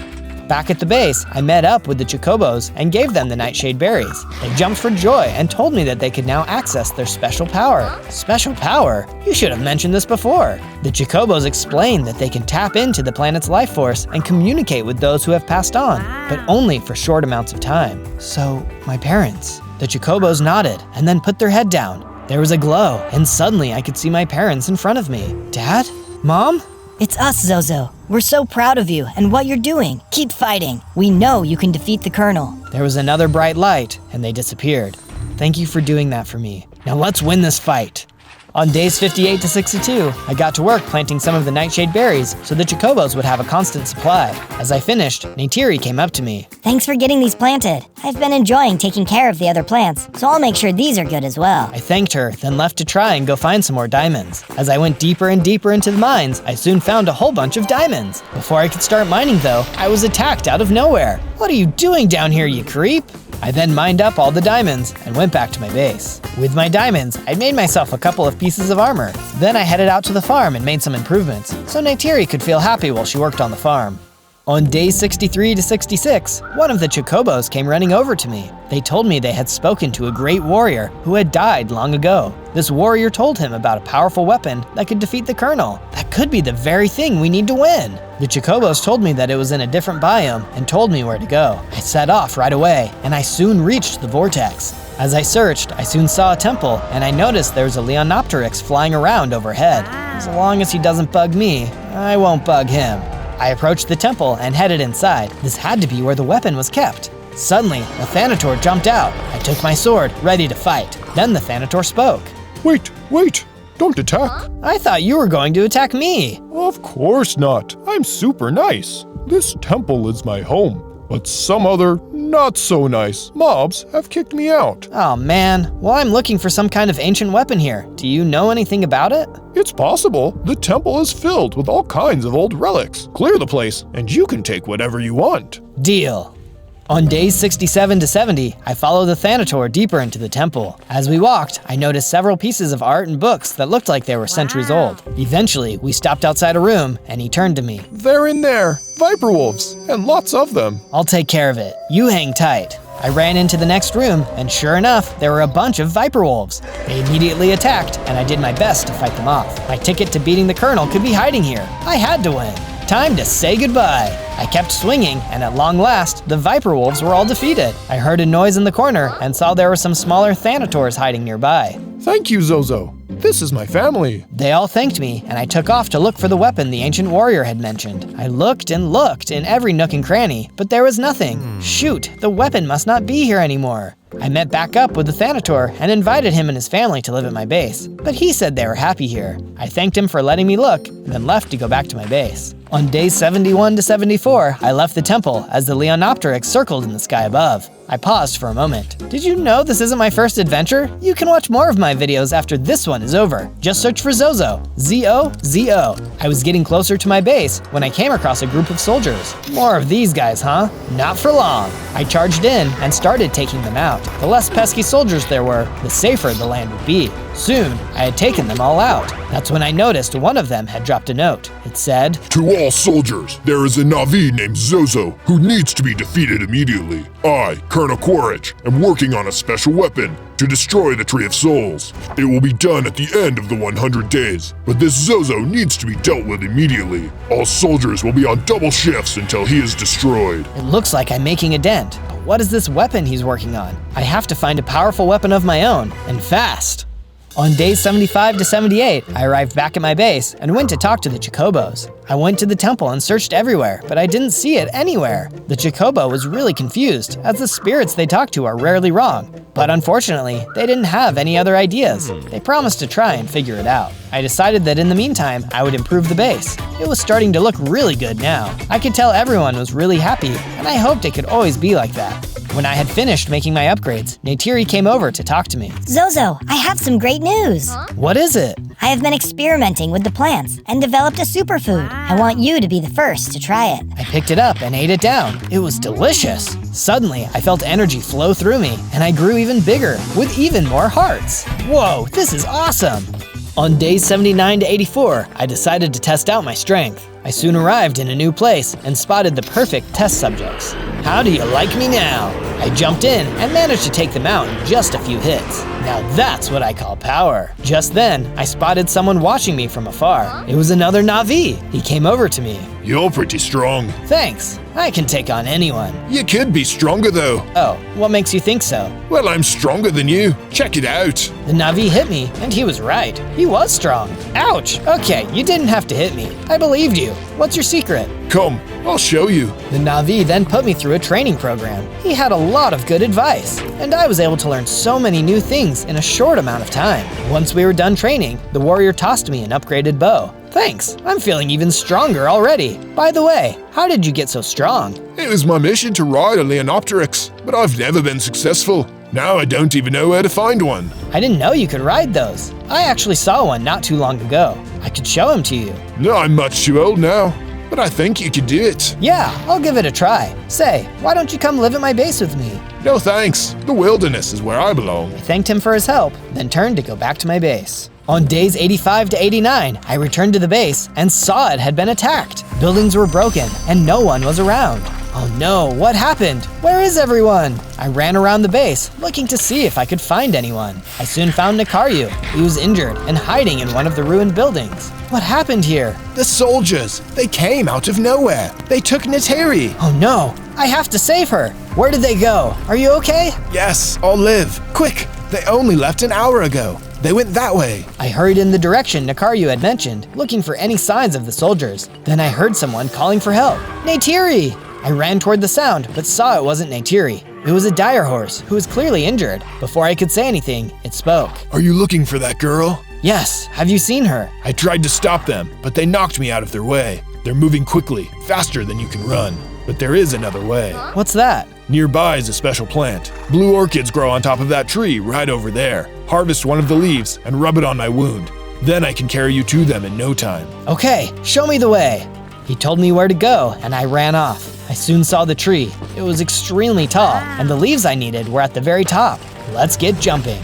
I jumped from branch to branch, doing my best not to fall. At long last, I reached the top and grabbed the leaves I needed. Sometime later, I was back by the dire horse. I applied the leaves, and he immediately hopped up. Hop on, there's still time. On days 90 to 94, the dire horse and I could see the soldiers appear in the distance. There was no time to waste. As we got closer, I could see Neytiri. She was being guarded by a few guards, as well as another super soldier. But this super soldier looked even stronger than the first one. I jumped off the dire horse and told him to get a safe distance away. I faced him. Let her go. Come to save your friend, huh? You'll never win. Get this Na'vi punk out of my sight. The normal soldiers charged at me, but I knocked them out with just a few hits. Huh, you're stronger than you look, but not stronger than me. The super soldier charged at me, unleashing a special attack. I didn't see it coming, and it did a lot of damage. This was going to be tough. You'll never take our land, our people. I took out my bow and landed a perfect shot, which seemed to disable his special attack. Now the fight was really on. You'll pay for that. On days 95 to 97, our battle raged on. He was madder than ever, now that he didn't have an advantage. Both of our hearts were dropping, and it was only a matter of time until one of us fell. Suddenly, he stepped back. One more hit, and I would win. You think beating me changes anything? I've done my job already. What is that supposed to mean? The Colonel has already completed his weapon to destroy the Tree of Souls. We took the girl to take you out of the game. You're too late. No! I jumped toward him and destroyed him for good. Then I noticed he dropped something. With this, I can do his same special attack. I quickly freed Neytiri. Hurry back to the base using the Dire Horse. I'm not strong enough to defeat the Colonel yet, but I think I know what I need to do. Neytiri nodded and ran off to find the Dire Horse and get back to the base. I don't know if this is going to work, but I'm crazy enough to try. On day 98, I rushed back to the temple. The ancient warrior said this was the location of the weapon, but he never said it was inside of the temple. I looked up at the Leonopteryx. If I can tame it, I'll finally be able to be the ultimate warrior. The Leonopteryx kept flying around, ignoring me completely. I thought about it for a moment, then pulled out my bow. I aimed and fired. The arrow was a direct hit. The big bird let out a screech and headed right at me. Oh boy, I may have really stepped in it this time. The bird swooped down to hit me. I jumped to the side and tried to get on its back. I was close, but missed. Shoot, I've got to keep trying. The bird was interested in attacking me now, and I did my best to avoid it. Sometimes it hit me, but most of the time I was able to land on its back. Finally, after several attempts, it worked. Got you. The Leonopteryx was mad at first, flying around like crazy, but soon it recognized it had lost, and soon it was smooth sailing. We bonded through the flight and soon landed back on the ground. I hopped off as the bird flew away, and suddenly I felt the power flow through me, and I leveled up into my biggest, final form. At long last, I'm ready to take this Colonel down. On day 99, I returned back to the village where it all began. The Tree of Souls was nearby. I passed through the tunnels I had run through nearly 100 days ago. I had grown so much since then. Suddenly, there was a flash of light, and I could see my parents standing before me. I was so close to the Tree of Souls, it made it possible for them to show themselves to me. Mom, Dad. Great job, Zozo. We've been watching your journey and are so proud of everything you've accomplished. Thank you. I just wish I could have saved you too. Don't worry about us, son. Everyone on the planet is counting on you, but we know you can stop the Colonel and save our way of life. I will do my best. We will be watching and supporting you. Do not lose hope. There was another flash of light, and they disappeared. I soon emerged from the tunnel into a large cavern. I could see the final tunnel to the Tree of Souls, but an army of super soldiers were blocking the path. Oh no, how could I possibly get past all of them? You won't be alone. I turned and saw Nikaryu, along with all of the friends I had made along the way. We will distract them. You go for the Colonel. I don't deserve friends as great as you. We don't deserve a friend as great as you. I smiled and thanked them for being my new family. It was going to be a tough fight, but it was for our home. Everyone ready? Attack! My friends charged at the super soldiers, who were shocked to see that they were the ones being overpowered. As they fought, I saw a chance to run through the tunnel. I took it and headed in. Hopefully my friends could stay alive long enough for me to take the Colonel down. On day 100, I entered another large cavern. In the center of it was the Tree of Souls. It was still standing, but the Colonel was in a mech suit, shooting it with energy beams. Colonel, it's over. I'm here to stop you for good. You'll pay for the lives you've taken. Stop me. Can't you see you're too late? This weapon can't be stopped, especially by a weakling like you. You'll have to destroy me first. I've spent 100 days developing this weapon. That will be easy. The Colonel then turned and fired his beam at me. It landed near me, causing an explosion. The explosion knocked me to the side, causing a lot of damage. I hurried and got out my bow, firing off arrows as fast as I could. I got some hits in, but it looked like it wasn't doing much damage. Arrows? Really?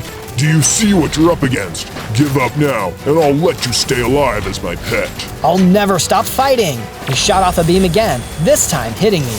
It nearly took all of my hearts. I ran and hid behind some rocks so that I could hurry and heal up.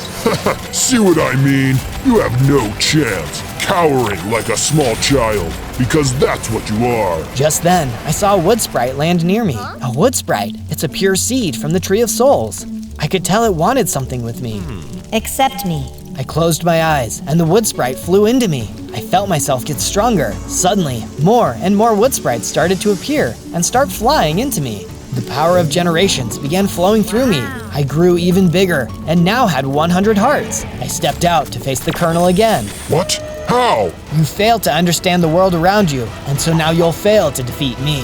The Colonel yelled and started firing his energy beams at me. They still did some damage, but I barely felt a thing. I charged at him, sword in hand. I jumped into the air, slamming my sword down on top of him. His suit exploded, and he was destroyed. The world was safe once more. I celebrated with my friends. If anyone else tried to hurt us again, we would be ready. On day 1, I spawned into the deep dark forest as a skeleton dragon. One of the coolest and spookiest kinds of dragons there is. Well, I guess I'm more of a baby skeleton dragon. I must have just come out of the skeleton altar. That's gotta be why I only have 3 hearts. And what's this in my inventory? A void worm eye? What would I use that for? That's when I saw a skeleton horse riding out of the trees towards me. For some reason, she looked worried. What are you doing here, baby skeleton dragon? I just got here. My name's Zozo. What's going on? It's dangerous to be in this forest at night. We need to get out of here. Before I could ask any more questions, I saw shadows in the dark between the trees. And suddenly, I felt uneasy. Zozo, we have to leave. Now! Mr. Dark is here. Mr. Dark? Who's Mr.? A tall, shadowy figure appeared in the trees behind us. At first, all I could see was his glowing purple eyes. No need to run away. Why don't you come with me, little ones? I'll take you to Playland. We'll have toys and games and candy. I just know you're going to love it. I knew in my dragon bones I couldn't trust this man. He creeped me out just standing near him. So me and the skeleton horse ran away as fast as we could. You can run, little ones, but I'll take you all to Playland soon. We took refuge in a nearby cave to wait out the rest of the night, worried Mr. Dark might find us at any moment. What's your name, skeleton horse? Sally. I'm Sally the skeleton horse. Thanks for the save, Sally. On day 2, Sally the skeleton horse and I emerged from the cave with the sun shining high up above. We're safer during the daytime. I've only ever seen Mr. Dark under the moonlight. We decided, with a little less pressure on us, to start exploring the rest of the forest. It definitely wasn't so scary with the sun shining in through the trees. Maybe we should collect some apples. That's a good idea, Zozo. A skeleton horse is still a horse, and I love apples. We happily collected apples until a huge shape came lumbering out of the dark. It was a skeleton dragon, a huge adult skeleton dragon with black bones. Oh wow! Hey, Mr. Skeleton Dragon, I'm Zozo, and I'm one of your kind. The adult skeleton dragon seemed relieved to see me. Oh, thank goodness. I've been looking for you everywhere. I'm in terrible trouble, and I need the help of another skeleton dragon. I just didn't expect you to be so small. I may be small, but I've got a big heart. How can I help you? A friend of mine, the blue skeleton dragon, was taken by something. Some tall, shadowy entity, and I need help in getting him back. That sounds just like Mr. Dark. He terrorized us too, but don't worry, we'll help you get your friend back from Mr. Dark no matter what. Thank you, Zozo, and friend. For now, I must go. Stay safe. The adult skeleton dragon flew away, leaving me and Sally alone. It was time to work on our first base, so we started breaking down trees and collecting sticks and wood. I was able to build a crafting bench and made my first set of wooden tools and weapons. These would be perfect for my first base. We found a clearing in the forest and started building ourselves a humble wooden shack with one bed and a stable outside.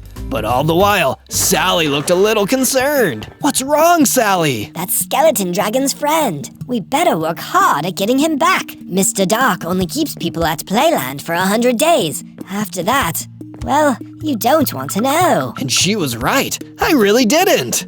On day 3, I was wandering through the forest, looking for apples to eat and more supplies that I could use to upgrade my base. Nothing like fresh air and a walk to make a morning happy and healthy. But during my walk, I saw a hulking figure behind the trees, a mutant skeleton. He looked big and a little scary, so when he turned around and looked at me, I ran for the hills. Not today, mutant skeleton! I returned to my base, where I felt a lot safer and started mining into a nearby hill to gather some stone. Then, I made my first set of stone tools, a stone sword, and even started building a sturdy stone wall around my base. But as I was building my wall, I was suddenly approached by an angry-looking gang of rogue tomatoes. They somehow looked both silly and like they meant business. Don't you laugh at us, bub, or I'm gonna give you a knuckle sandwich with extra ketchup, you hear? Those were fighting words, so I decided it was time to give my brand new stone sword some action. If it's a tussle you want, it's a tussle you'll get, tomatoes! I fought them all, making short work of them with my stone sword. And after their defeat, one of them dropped a milk bucket. Guess I'll just keep this, in case it comes in handy. That's when I looked up and noticed it was getting dark. I'd need to finish the wall another day. I definitely didn't want to get stuck outside while Mr. Dark was on the prowl. Instead, I went back to my bedroom and got a good night's sleep. On days 4 and 5, I woke up to the sound of Sally the skeleton horse entering my room. Hey Sally, what's up? Zozo, I noticed you brought back a milk bucket last night. You should drink it. Milk contains calcium, and calcium is good for your bones. It's the perfect way for a skeleton dragon to get stronger. That sounded like a great idea, so I chugged the milk and immediately found myself getting stronger. I grew to a big, tougher form with 6 hearts rather than 3. This is more like it. I'm gonna go take a walk in my new form. I'll finish up the wall while you're out. So that's what I did. But this time, I didn't want to just walk through the forest. I went all the way to the desert so I could feel the heat on my bones. Sun and skeletons go together like peanut butter and jelly. I turned and saw a wither skeleton further out into the desert. He seemed to be fishing in a pond. I couldn't believe how many friendly skeletons I was running into these days. I made my way over the small hill to him. Enjoying the sun, fellow skeleton? Want to come back to my base and hang out with me and my horse friend, Mr. Wither Skeleton? We're putting together a group to help save an innocent skeleton dragon from an evil man. Sounds good to me, brother. Let's boogie. The Wither Skeleton and I traveled back to the base together, and we came back just in time because a big, angry Ravager was trying to break down my defensive wall. Uh-oh. Want to help me run off this nasty customer, Wither Skeleton? Heck yeah, let's do it! With the both of us ready to fight, the Ravager was outmanned.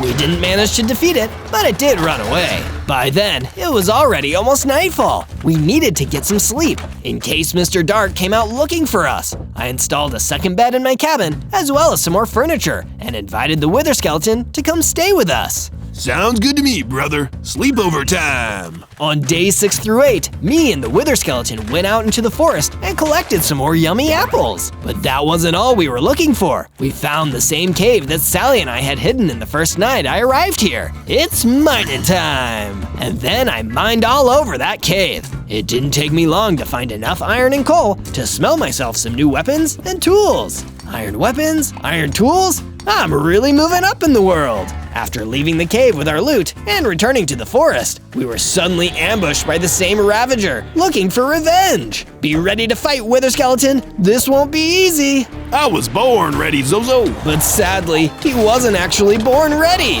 That Ravager was way stronger than we thought. We fought the Ravager until it was defeated, but the Wither Skeleton was destroyed in the process. Wither Skeleton, no, I'll never forget you. He dropped his hat, which I decided to take with me. He had also dropped a flint and steel, a useful item for lighting fires. On the way back to my base, I encountered a soul vulture hanging out amongst the trees. Hey, Mr. Soul Vulture, want to come back to my base? I figure us Bone Brothers should stick together. Is it cozy? The coziest in all the forest. Well, I can hardly say no to that, can I? The Soul Vulture came back to my base with me, where I built him his own room. I also used some of my excess iron to create an iron golem to guard the base. Now I can sleep a little easier. On days 9 to 10, I was woken up in the middle of the night by something scratching my window. I looked up and saw Mr. Dark, his bright purple eyes staring in through my window. He was so creepy, I could barely stand it. Mr. Dark, how did you get past my guard wall and my iron golem? Mr. Dark gave a creepy little giggle. I can go anywhere I want, at any time I want, Zozo. No walls are too high, no trenches are too deep, and no golem is too strong. If I wanted to, I could open your door and walk into your bedroom right now. Then why don't you? Because where'd be the fun in that? Silly little dragon boy, you'll choose to come to Playland with me. I just know you will, and you'll have a wonderful time. I'll be keeping my eye on you, Zozo. I'll come back when you least expect it, and then you'll be all mine. Then he disappeared, and I couldn't get back to sleep for the rest of the night. On days 11 through 12, still feeling shaken up from my encounter with Mr. Dark the night before, I decided to build some base improvements. I made the wall taller and started digging a trench around the outside of the wall, so the only way to get in or out would be the front gate, guarded by my iron golem. This should keep that nasty midnight creep away. After my work was done, Sally the skeleton horse approached me with a suggestion. Zozo, you should train yourself and get stronger by visiting new biomes. How about a trip to the beach? Yeah, I could use a trip to the beach after a week like this. I made my way to the beach with Sally for a mixture of relaxation and hardcore strength training. And it didn't take long for us to need it, because a bunch of angry iron chickens started attacking us. We're the iron chicken muggers, and believe us, we can be pretty foul. So you better hand over all your bucks. Thankfully, with Sally and I working together, we were able to defeat the Iron Chicken Muggers and keep all of our hard-earned money. This kind of thing is exactly why I hate chickens. We kept exploring until we found another skeleton friend, a skeleton deer. So of course, I invited her back to my base. Gee, thanks. I'd love a new place to stay.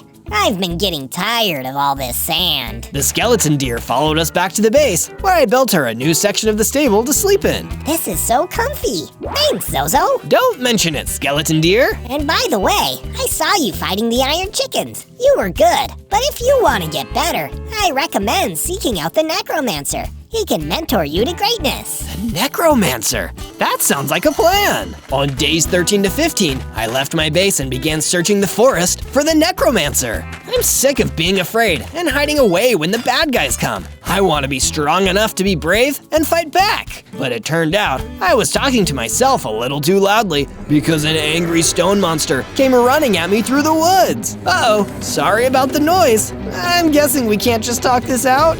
He did not want to talk it out. Instead, he chased me and I ran as fast as I could on my skeleton dragon legs, but he was faster. Oh no, oh no, no, no, no, no! But just as he was about to catch me, something burst out of the tree line, as quick as a flash. It was the mutant skeleton I'd run away from earlier. He pulled out his bow and easily defeated the stone monster, really saving my bones. Thank you, mutant skeleton. I'm so sorry for running away earlier. I guess I learned a valuable lesson about judging on appearances. No problem, Zozo. I know I can look a little scary sometimes, but really, I'm out here trying to help. Wanna come and stay at my base for a while? I'm putting together a team. I'd love to, but there's too much work to do protecting people out here. Perhaps I'll drop in for a visit sometime, though, eh? Me and the mutant skeleton went our separate ways, and I continued searching for the fabled necromancer until I saw a gremlin hopping around, looking clearly distressed. What's wrong, little gremlin? I'm in trouble, man.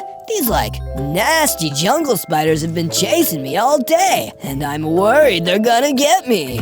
Stand back, little gremlin. This sounds like a job for Zozo. With my trusty sword, I found that nasty swarm of jungle spiders and took them out before returning to the gremlin. Whoa, Zozo, you're like a real hero. That was awesome. No problem, little gremlin. Say, you know where I might be able to find a necromancer? Oh, the necromancer. You'll find him in the west of here. Keep heading in that direction, and you're sure to meet him. Thank you, Gremlin. That's exactly what I needed to hear. For days 16 to 19, I began my journey west in search of the necromancer, until I heard a terrible crashing noise coming from the distance behind me. It sounded like it was coming from my base. I immediately turned tail and ran all the way back, only to see that my defensive wall had been destroyed, and a dangerous zombie taiga was attacking my base. What are you doing, you meanie? It's nothing personal, kid. Mr. Dark told me to do this. If I don't hurt you, he'll hurt me. That's just the way it is. I turned and saw something awful. He'd already destroyed the skeleton deer and the soul vulture. Sally, the skeleton horse, was my only companion left. That's it, you're going down. I pulled out my sword and attacked the zombie taiga, but it seemed like he deflected the hits without any effort. He was almost unstoppable. That was just embarrassing. If you couldn't defeat me, you'll have no hope against Mr. Dark. I'm out of here. And with that, the zombie taiga fled, leaving me in the ruins of my base with 2 of my friends. Gone! I feel useless, like I can't protect anyone. That's when a gang of mossy skeletons turned up. They looked frightened and said they'd heard I'd been offering other skeletons a place to stay. Of course you can stay here, new buddies, but I'm gonna need to make a few renovations first. I built a new barracks on the side of my base for the mossy skeletons to live in. They seemed quite happy with their new place, and I took the time to rebuild some of the defenses that the zombie taiga destroyed. But I can't just defend my base. I need to be able to defend myself too. I mined for more iron and coal until I had everything I needed to smelt myself a new set of iron armor. I may have lost a battle, but I wouldn't lose the war! On days 20 to 22, I left my base to search for some statue building materials. After all, a cool statue is great for inspiring everyone to do their best. But on my way out to mine some stone, I was ambushed by a green troll with an axe to grind. Well, more specifically, he had a giant fist. I've got no interest in feeding any trolls today. With my sword at the ready, we engaged in a tense duel. Thankfully, with my new iron armor, I was able to withstand his attacks and defeat him. Iron and bone beats flesh. Afterwards, I traveled further through the forest until I stumbled upon a desert with the remains of a giant skeleton. Whoa, this is perfect for building a cool statue, and I know exactly what I'll make with them. I started mining the ribs one by one, making sure I didn't fall into the pools of lava. By the end of it, I had all the bone blocks I'd ever need. On the way back, I encountered a herd of wild sheep grazing and decided I'd tame them and lead them back to the base, because you never know when some wool will come in handy. When we reached the base, I made a new, fenced-off section where the sheep could graze and be left to their own devices. And with that out of the way, it was time to start statue building. Laying down the base is one of the most important parts, so the statue doesn't just tumble over. Can you guess what the statue is gonna be yet? Let me know down in the comments. From day 23 to day 26, I returned to the forest to search for the necromancer. I needed his teachings to help me get stronger and defeat Mr. Dark. While wandering through the woods, I got attacked by a nasty gang of rotten rats. They tried to bite me and give me some nasty diseases. When it comes to rats versus skeleton dragons, rats don't win. I defeated the last of them with my iron sword and continued searching. On the way, I ran into a wither skeleton jockey riding a spider. He reminded me of the wither skeleton who used to be my friend. Hey, Mr. Wither skeleton jockey, wanna come back and stay at my base? Nice offer, but no thanks. There are some evil things lurking in these woods, and I've learned not to trust anyone. Maybe some other time. All right, suit yourself. Stay safe out there. It felt like the day had been a total waste as I journeyed further into the forest. But just as I was ready to give up, I saw the necromancer himself, sitting on a rock and meditating. No way! The necromancer! Is it really you? Those who seek me will find me, little skeleton dragon.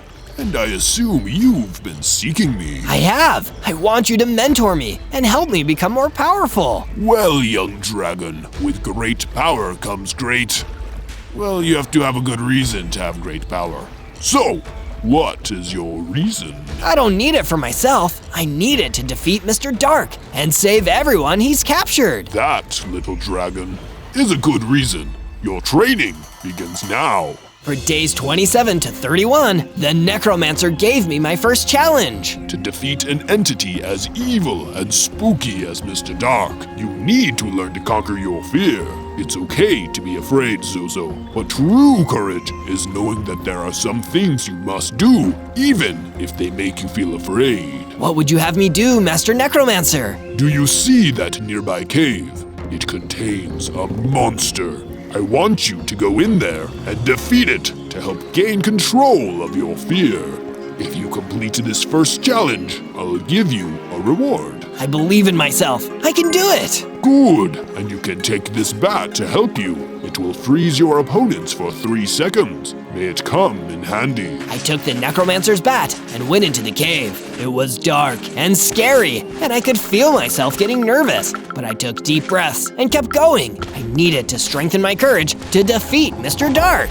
The deeper parts of the cave weren't any better, only some lichen and mushrooms giving off faint light. Suddenly, a scary, growling soul eater leaped out of the darkness toward me, ready to attack. I stayed calm and hit the creature with my bat, studying it. I'd passed the test.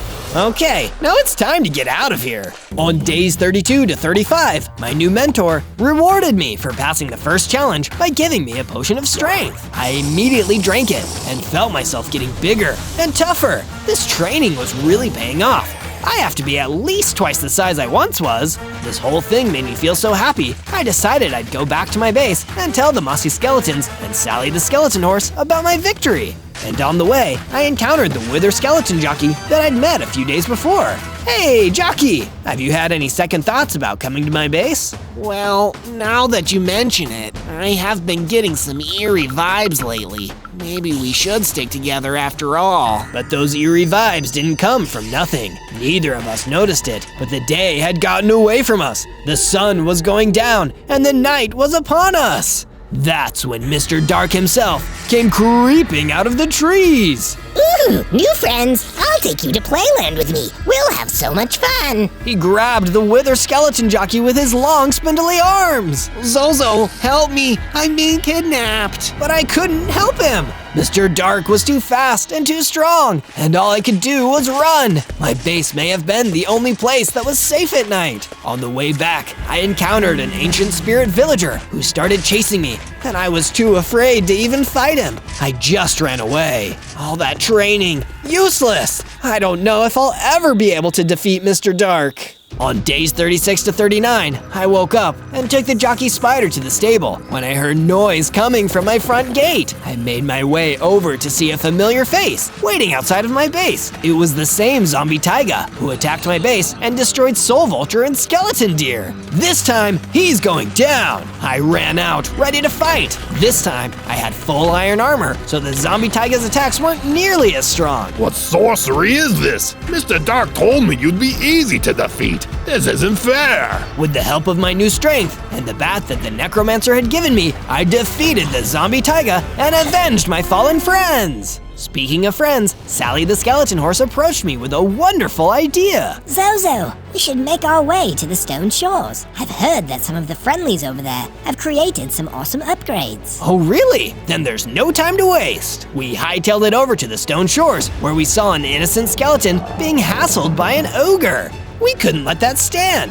Get away from that skelly! Sally and I charged in, and that was enough to scare the ogre away. He seemed thankful and gave us 2 rewards, the knockback upgrade, which increased the power of my weapons, and a treasure map. You hear that, Sally? We can use this to search for buried treasure. Now that sounds like a cool adventure to me, Zozo. Let's do it. For days 40 to 43, Sally and I followed the map until we arrived in the warm, dusty Badlands. We were getting a little nervous because it was almost nightfall. We were right about that, but we didn't consider that Mr. Dark might send his minions to do the job for him. Look out, Zozo! Some night apparitions are coming straight towards us. Sally was right. 3 big, scary night apparitions. I pulled out my sword, now with increased knockback, and fought them off. They were tough, but luckily, Sally and I made a good team, and we were able to defeat 2 of the 3. The last one escaped to fight another day. Let's keep going, Sally. According to this map, we're really close to finding the buried treasure. Soon enough, we found an area of the ground with a big red X marked on it. Don't they always say X marks the spot, Zozo? Let's start digging. We mined down into the ground until we found a buried chest. And inside, there were a whole bunch of rubies. This is awesome! I know exactly what I'm going to use them for. On days 44 to 49, I continued my work on the statue. It was really coming along now. Can you see what I'm making now? I bet you can't guess. But while I was working on my statue, I saw a trader on a horse making his way through the forest near my base and decided to strike up a conversation. Hey, Mr. Trader, got anything cool on offer? It's your lucky day, dear customer, because I'm actually doing a 2-for-1 special on netherite ingots today. It's a rare and very valuable material. Perfect for a skeleton dragon like you. That sounds so cool. How much? I only take payment in emeralds. But don't worry, if you haven't got any, you can always raid the emerald mines of Alonia near here. They got abandoned by the workers when the boss decided not to pay them enough, so all the emeralds were left for the taking. I really wanted those netherite ingots, even though I didn't really know what I'd use them for. So I journeyed to the mines and collected as many emeralds as I could from underground. Netherite City, here I come! I traveled back to my base and made the trade. The trader gave me my 2 netherite ingots and rode off. Pleasure doing business with you, Zozo. But I didn't have long to enjoy my fancy new ingots. As night fell, the 3rd and final night apparition came back for revenge, and I needed to run out beyond the wall to take it on. You guys don't know when to quit, do you? Soon enough, I defeated the night apparition, but it made me realize that my base needed better defenses. If these monsters in Mr. Dark mainly come out at night, maybe they hate the light. Perhaps adding some torches to my wall would help ward them off. On days 50 to 53, I realized something horrible. The night apparition attack had just been a distraction, while someone else had sneaked into the stable and kidnapped Sally the skeleton horse. I ran to my mentor, the necromancer, deep in the forest, and asked him where Mr. Dark's forces may have taken my best friend. Well, Zozo, I hate to tell you this, but it's likely that Mr. Dark's minions will be taking your friend to the Twisted Kingdom he calls Playland. But where can I find that? Even I don't know exactly, but my senses tell me that you should travel to the east. Your answers lay there. There was no time to waste. I didn't want Sally to get trapped in Playland, just like the other skeleton dragon's friend, so I immediately set off to the east, hoping to find her. But on my way, I was suddenly ambushed by a zombie Spartan, ready to fight. But unlucky for him, I was ready to fight too. Nothing is going to stand in the way of me rescuing my friend. The zombie Spartan was tough, but I had the power of friendship on my side. It didn't take me long to strike him to submission with my enchanted sword. In his defeat, the zombie Spartan dropped something, 2 voidworm mandibles. I already have a voidworm eye. I better take them. They might come in handy. On days 54 to 57, having defeated the zombie Spartan, I continued searching for Sally the skeleton horse, and my search soon led me to a deep cave. Suddenly, it felt like everything got much darker around me. I'm never going to let Mr. Dark take you to Playland, Sally. That isn't your choice, Zozo. I turned and saw one of the shadows in the cave moving with bright purple eyes. It was him, Mr. Dark, standing right behind me. Do you want to come to Playland with me now? What did you do with her? I swung my sword and Mr. Dark teleported out of the way, appearing right behind me. She's playing with my friends right now, but later she'll play with me. Do you want to play with us, Zozo? I tried to hit him again, but Mr. Dark was too fast for me. He hit me with one of his long, spindly arms and knocked me up against the wall, knocking out half of my hearts in one strike. Still too weak. We'll play again when you're stronger, Zozo. Mark my words. And then he disappeared, leaving me with nothing. A silver Lobo approached me out of the darkness, looking worried, and gave me some apples to replenish my hearts. Thanks, Silver Lobo. You saved my life here. The Lobo told me about a secret room further into the cave where I might find some vital information. I went deeper into the cave, feeling around on the wall until I felt a button and pressed it, opening a secret door. There was blue fire torches on the wall and an old map left on the table with some locations marked. They must be keeping Sally at one of these locations. On days 58 through 62, I decided I needed to become stronger before I could find the location where they were keeping Sally.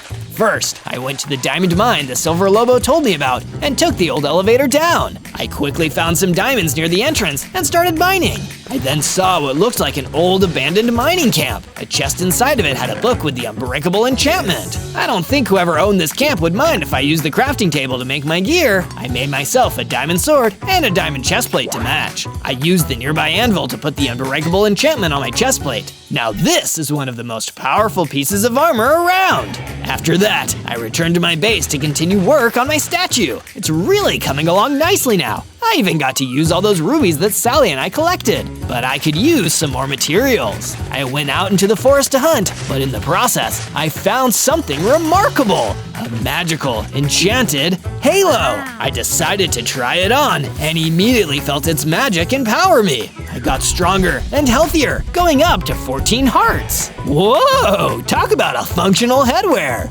As I continued hunting in the forest, I stumbled upon a spider nest. I saw the same gremlin from before, stuck in their webs calling for help. The spiders noticed me and charged towards me. This was the perfect opportunity to test out my new gear, but they were no match for my diamond sword. After I dealt with them, I cut the web holding the gremlin and he fell down. He thanked me for saving him again and ran off into the forest. Next time I take on Mr. Dark, he's in trouble. I went back to my base, feeling a lot more confident, and found that a huge bone serpent was waiting for me. But don't worry, he was friendly. So, you're the skeleton dragon I've been hearing about. I heard something about this friend of yours. A skeleton horse? You want to find her? I recommend you look for an abandoned house on the plains.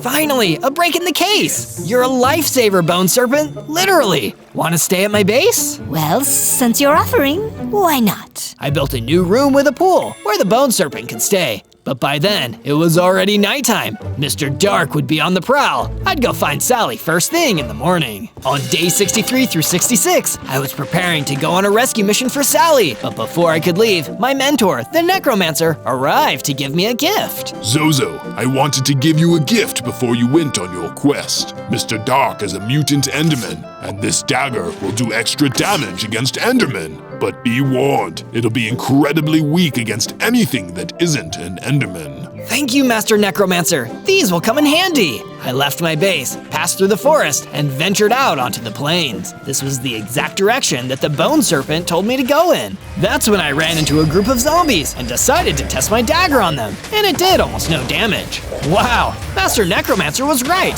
This dagger is useless against things that aren't Endermen. Instead, I pulled out my diamond sword and easily defeated the zombie horde before moving on with my quest. I got distracted again when I saw a villager, dressed like a craftsman standing next to a burning house. He looked like he needed help. Hey, mister, I'm Zozo. Can I give you a hand? Yes, please! My wife is trapped in that burning building, and I'm too old to rescue her myself. Please help me! I ran into the burning building and found the craftsman's wife waiting inside. Thanks to my training from the Necromancer, I was able to stay cool under pressure and lead the craftsman's wife safely back out. He was delighted to see her. Thank you, Zozo. I owe you one for this, and I always repay my debts. On days 67 through 70, I arrived at the abandoned house in the plains where I figured they must be holding Sally. This place looks so spooky, but I need to do the right thing, just like my mentor taught me. I carefully entered the house, trying not to be detected. I noticed that there was a broken end portal inside.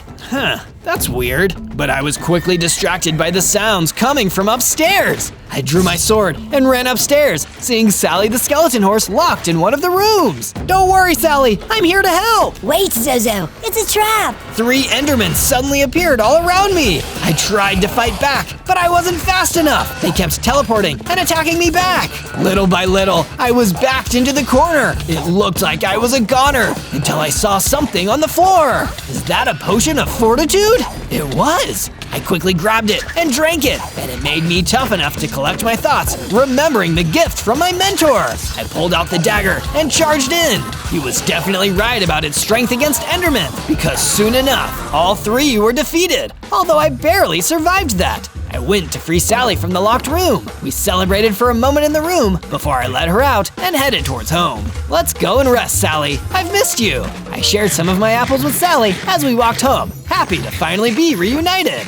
On days 71 to 74, with Sally's help, I invited more skeleton horses to my base and let them stay in my stable. Though I had to take time to expand the stable so everyone could fit inside. Let me know if it gets too cramped in there. After I'd finished my renovations, I decided to journey down into the diamond mine again and collect more, you guessed it, diamonds. When I returned to my base, I used those diamonds to complete my set of diamond armor and enchant it with the protection enchantment to help improve my chances in an intense fight. When the armor was done, I noticed that I received a letter. Oh, it's the craftsman whose wife I saved from that burning house. He says he wants to meet me in the tavern of a nearby village. That's so exciting! On day 75 to 78, I did as the letter said and traveled to the nearby village. I found the craftsman waiting for me in the village tavern, just like he promised. Good to see you again, Zozo. After what you did, I've been thinking about a way to repay you. And well, I'm not a rich man, As a craftsman, I can give you an idea of mine. If you're able to combine 2 netherite ingots, 2 void worm mandibles, and 1 void worm eye,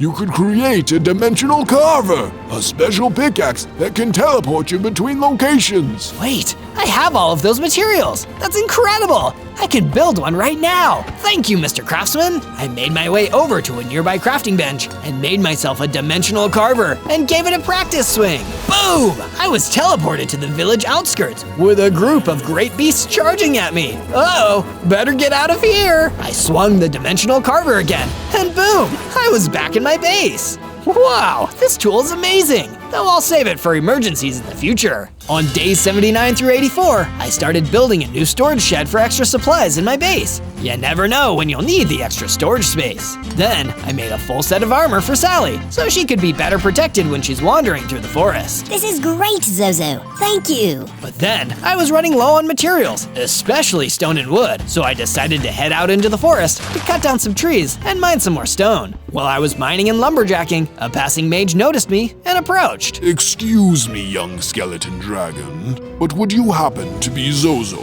That depends. Do you work for Mr. Dark? Well, I used to, and there's something I want to get off my chest. You have to understand, Mr. Dark is pure evil. If ever there was good in him, it's gone now. You cannot reason with him. You cannot talk to him. The only joy he takes is in making others unhappy. So when you're dealing with him, just be careful. He is not to be messed with. And with that, the mage left. Guess that's my daily dose of nightmare fuel.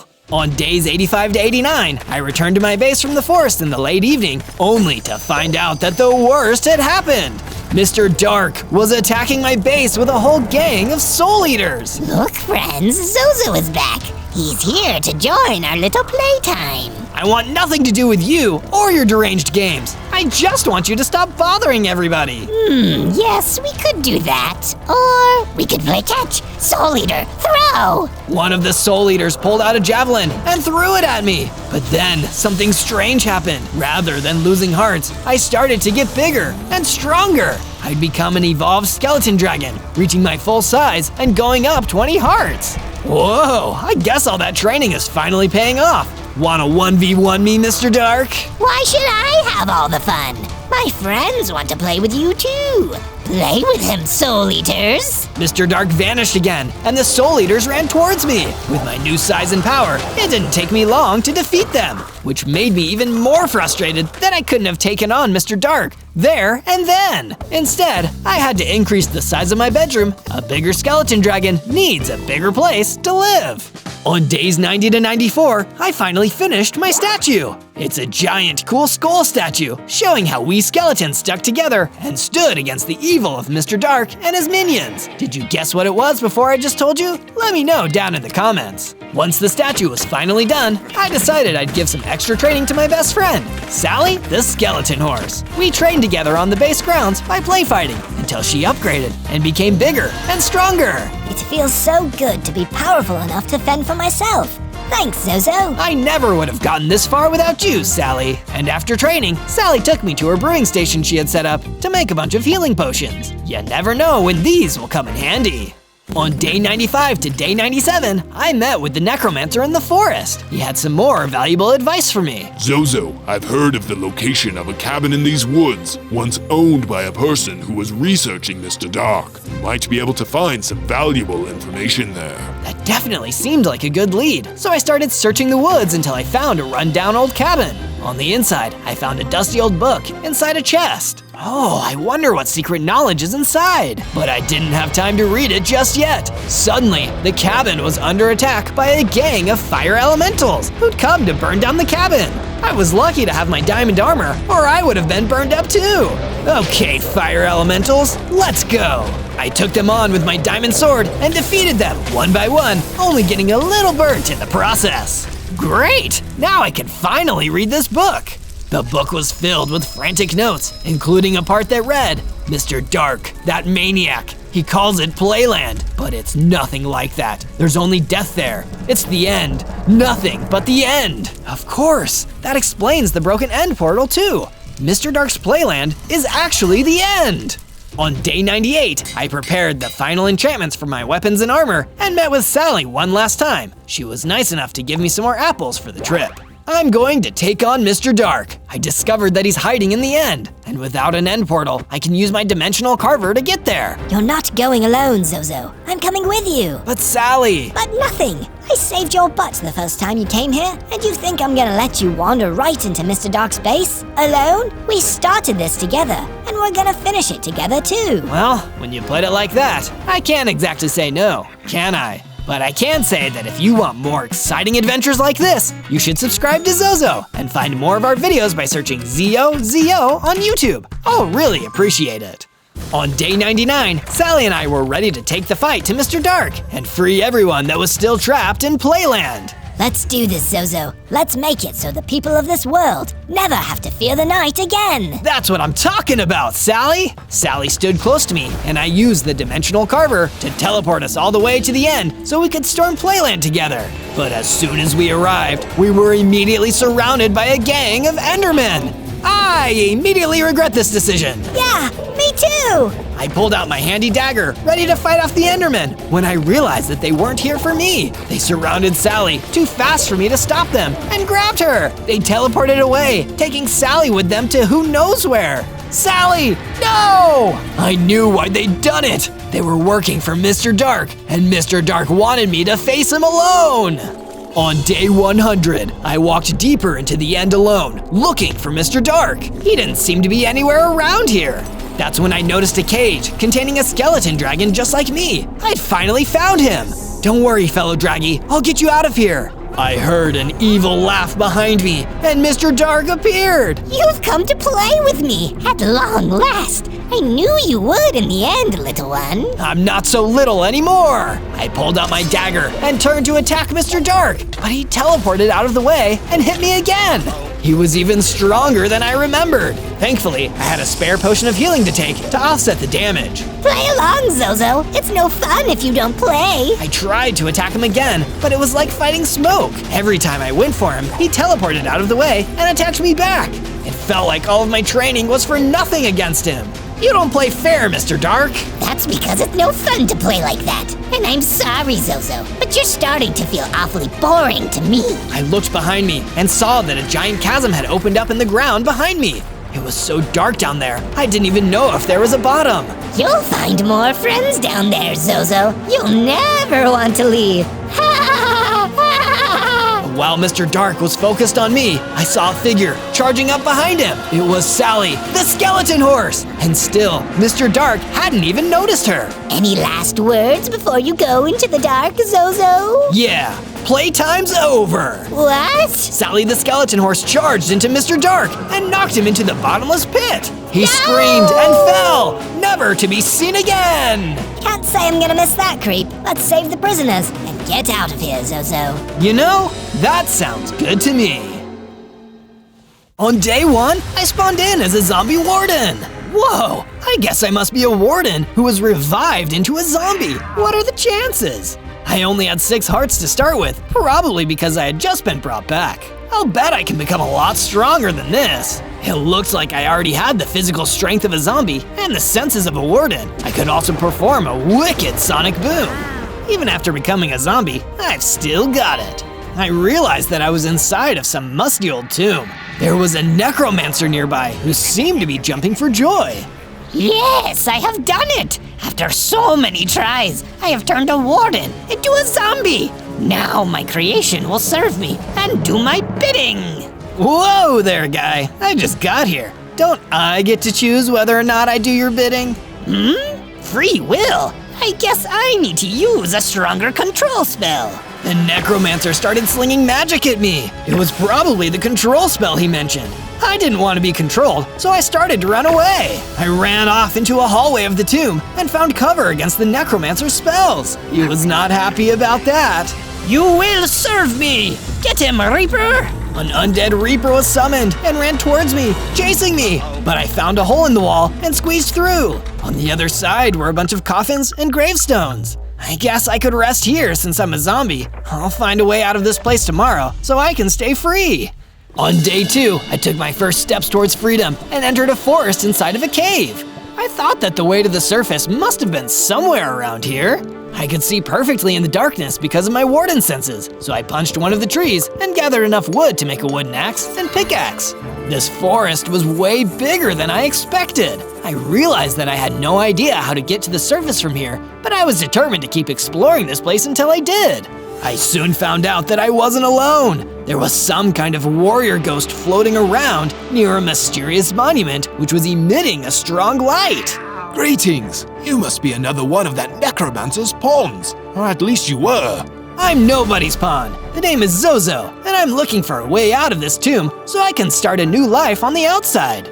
You're lucky you can move around so freely. I am ghost-bound to this monument, but my spirit is too strong to be controlled by that necromancer. So he tried to make you his servant too? Yes, but be warned, the necromancer was not the most evil thing in this tomb. There is a more ancient and deadly force living deep below, and it too may try to keep you here. Good to know. Thank you for the heads up. I continued to explore the forest and ran into some cave-dwelling mooses. It was honestly a good thing because I had gotten very hungry. I'm eating mooses tonight. Or wait, is the plural moose or mooses? Or is it meese? Whatever it was, the raw moose ribs I got from the fight tasted great.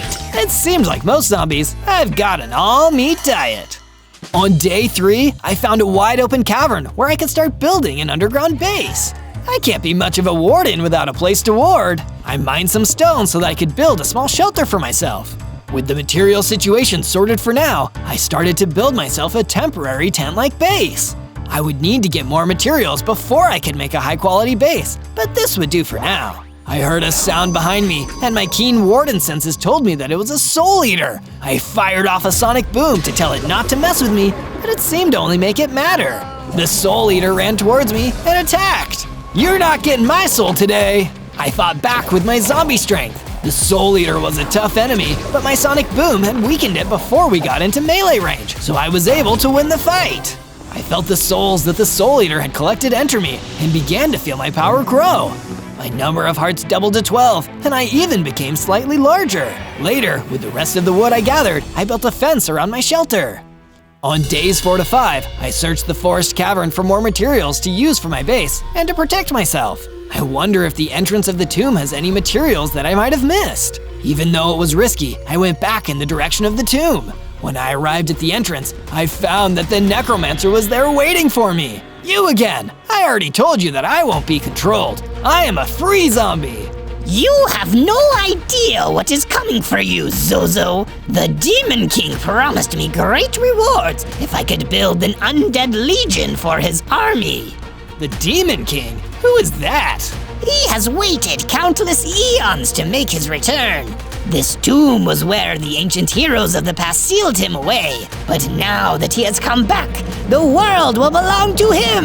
And I will do my part to ensure that. The necromancer cast another confusion spell, but I countered it with a perfectly timed sonic boom that stopped it in midair. Nice try, but I won't work for you, and I won't work for the Demon King. I blocked another confusion spell with my sonic boom and drew my sword. I ran toward the necromancer and struck him down. You foolish zombie! You could have been on the winning side, but now you will pay the price for being a traitor! He crumbled into dust, leaving nothing behind. On days 6 to 8, I began digging into the walls of the cavern so that I could find a way towards the outside. My brand new tunnel quickly turned into a mine, and I was able to gather a ton of stone. I built myself a full set of stone armor. While I was at it, I also upgraded my tools to stone. It was just in time because a pack of kobolds showed up right after to attack my base and try to steal my materials. I fired a sonic boom, which startled them, and then I hacked and slashed with my stone sword until I took down the entire group. I was starting to get the hang of the zombie warden fighting style, but I knew I'd be able to get even stronger. These upgrades are only the beginning. On days 9 to 10, I was in my mine when my stone pickaxe started breaking through netherrack. A few minutes later, I broke out of the wall and onto the surface. But the surface world was not how I imagined it. It was overrun with monsters. The entire landscape was filled with lava. Is this the work of the Demon King? If I was going to survive out here on my own, I was going to need some better materials. I looked around the dark landscape to see if I could find any. That's when I ran into the Demon King himself. It is so good to be free. Or should I say bad to be free? Bad for you, that is. You must be the Demon King. I'm the zombie warden of the tomb. Call me Zozo. So, you're the one who defeated that necromancer and made me lose my undead army. No matter, I never needed them anyway. I will conquer the world without the undead. He swiped his sword at me faster than I could let out a sonic boom. That one blow took out a lot of my health, and I could tell right then and there that the Demon King was too strong for me to defeat. What's the matter, Zozo? Are you scared? Yeah, a little. That's why I'm getting out of here. I turned and ran back towards my underground base. For some reason, the Demon King didn't choose to follow me. Why would I return to the tomb I was sealed in? I have the whole world to destroy now. When I arrived back at the hillside, I was surprised to see a familiar enemy. It was the Reaper that the necromancer had summoned to fight me. Back for more, Reaper? Not at all. I came to thank you for setting me free from that spellcaster's control. Oh, I guess we're cool then. We're more than cool. I saw the way you stood up to the Demon King. Perhaps we can work together and take him down. But I ran away. You ran away a second more than anyone else, which means you're braver than you know. Besides, if we want to keep our freedom, we'll have to face him eventually. He'll send another necromancer to control us before long. Point taken. I guess it's you and me, Reaper. Please, call me Grimsley. On days 11 to 12, I invited Grimsley back to my base and began to build another structure to house him. While I was at it, I popped my tent back up, then decided that wasn't enough. So I turned my tent into a watchtower. That way, I could observe what was happening on the surface while I was in my base. I spent some time out in the surface world gathering materials to craft new items. The surface world had a lot of warped stems, and I made sure to get as much as I could. I then proceeded to explore the area some more. I mean, who knows what I might find here? While I was exploring, I spotted a mob. It was headed my way, so I got ready for a fight. I blasted the approaching lava monster with my sonic boom, but it didn't do much damage. My stone weapons also had no effect on the creature at all. Oh no, I'm too weak. I need to get a better weapon and come back. I disappeared into the forest and retreated away from the battlefield. Using some of my leftover stone, I crafted myself a brand new mace for combat. It was a slow weapon, but it had a lot of power, and that suited me just fine. The next time I saw that lava monster, I took him down in one hit.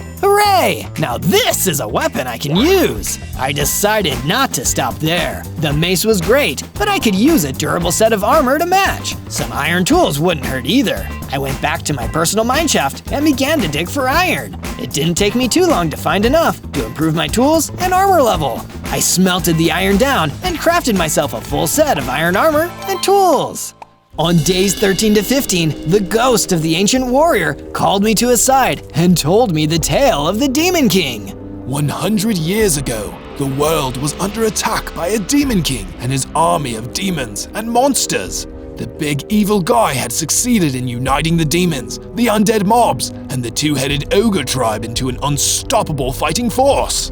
The villagers and animals tried to stand against the Demon King, but they were no match. It seemed that all hope was lost, until one day, the legendary heroes appeared. I was one of them. Together, myself and my companions used our legendary weapons to strike deadly blows on the Demon King, weakening him enough for our cleric to trap him inside of the tomb we now stand inside. It seems as though the seal held for exactly 100 years before being broken. I can only imagine that this is because there were no heroes powerful enough to use that spell in the modern day. So you're saying that even you and the other legendary heroes couldn't defeat the Demon King back then, and then the only way was to seal him, even though it didn't last? It's better than letting him rampage around and do whatever he wants.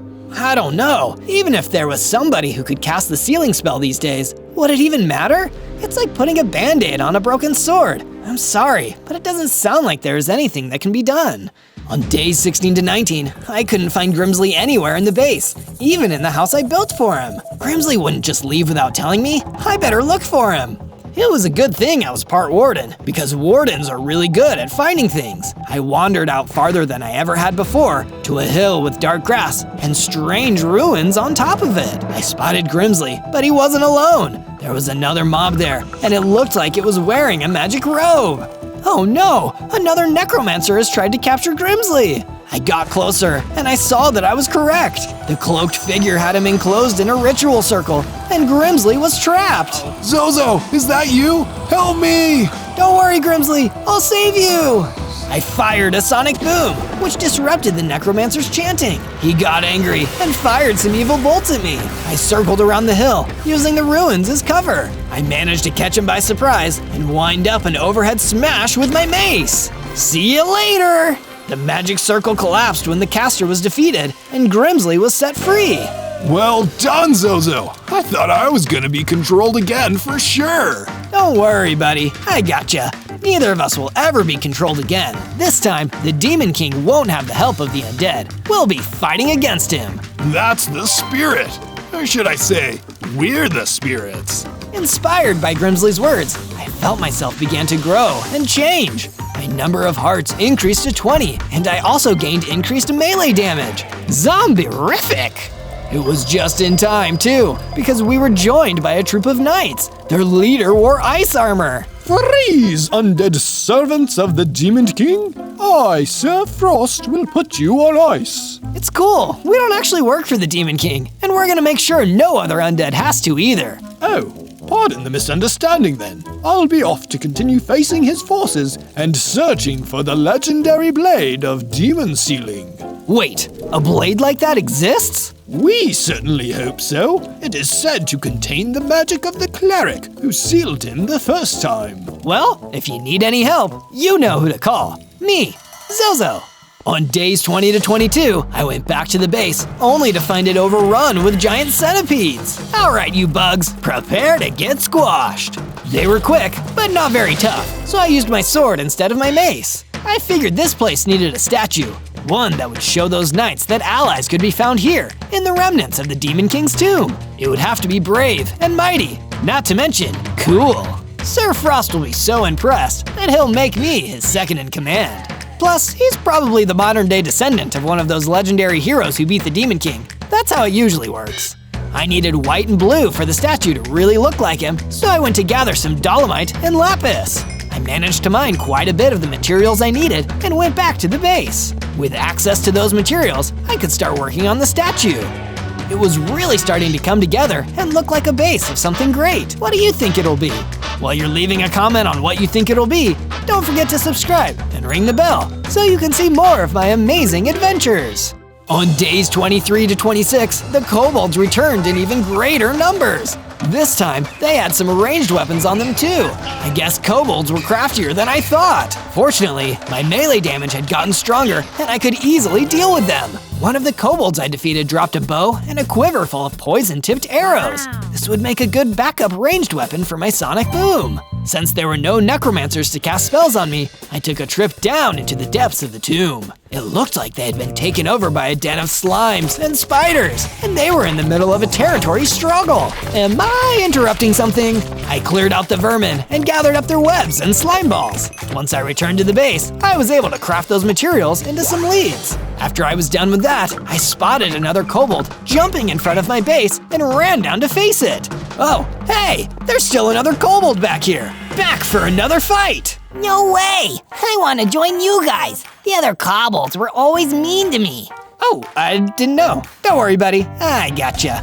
I built a new house for the kobold and set him up with a workshop to make new weapons and gizmos.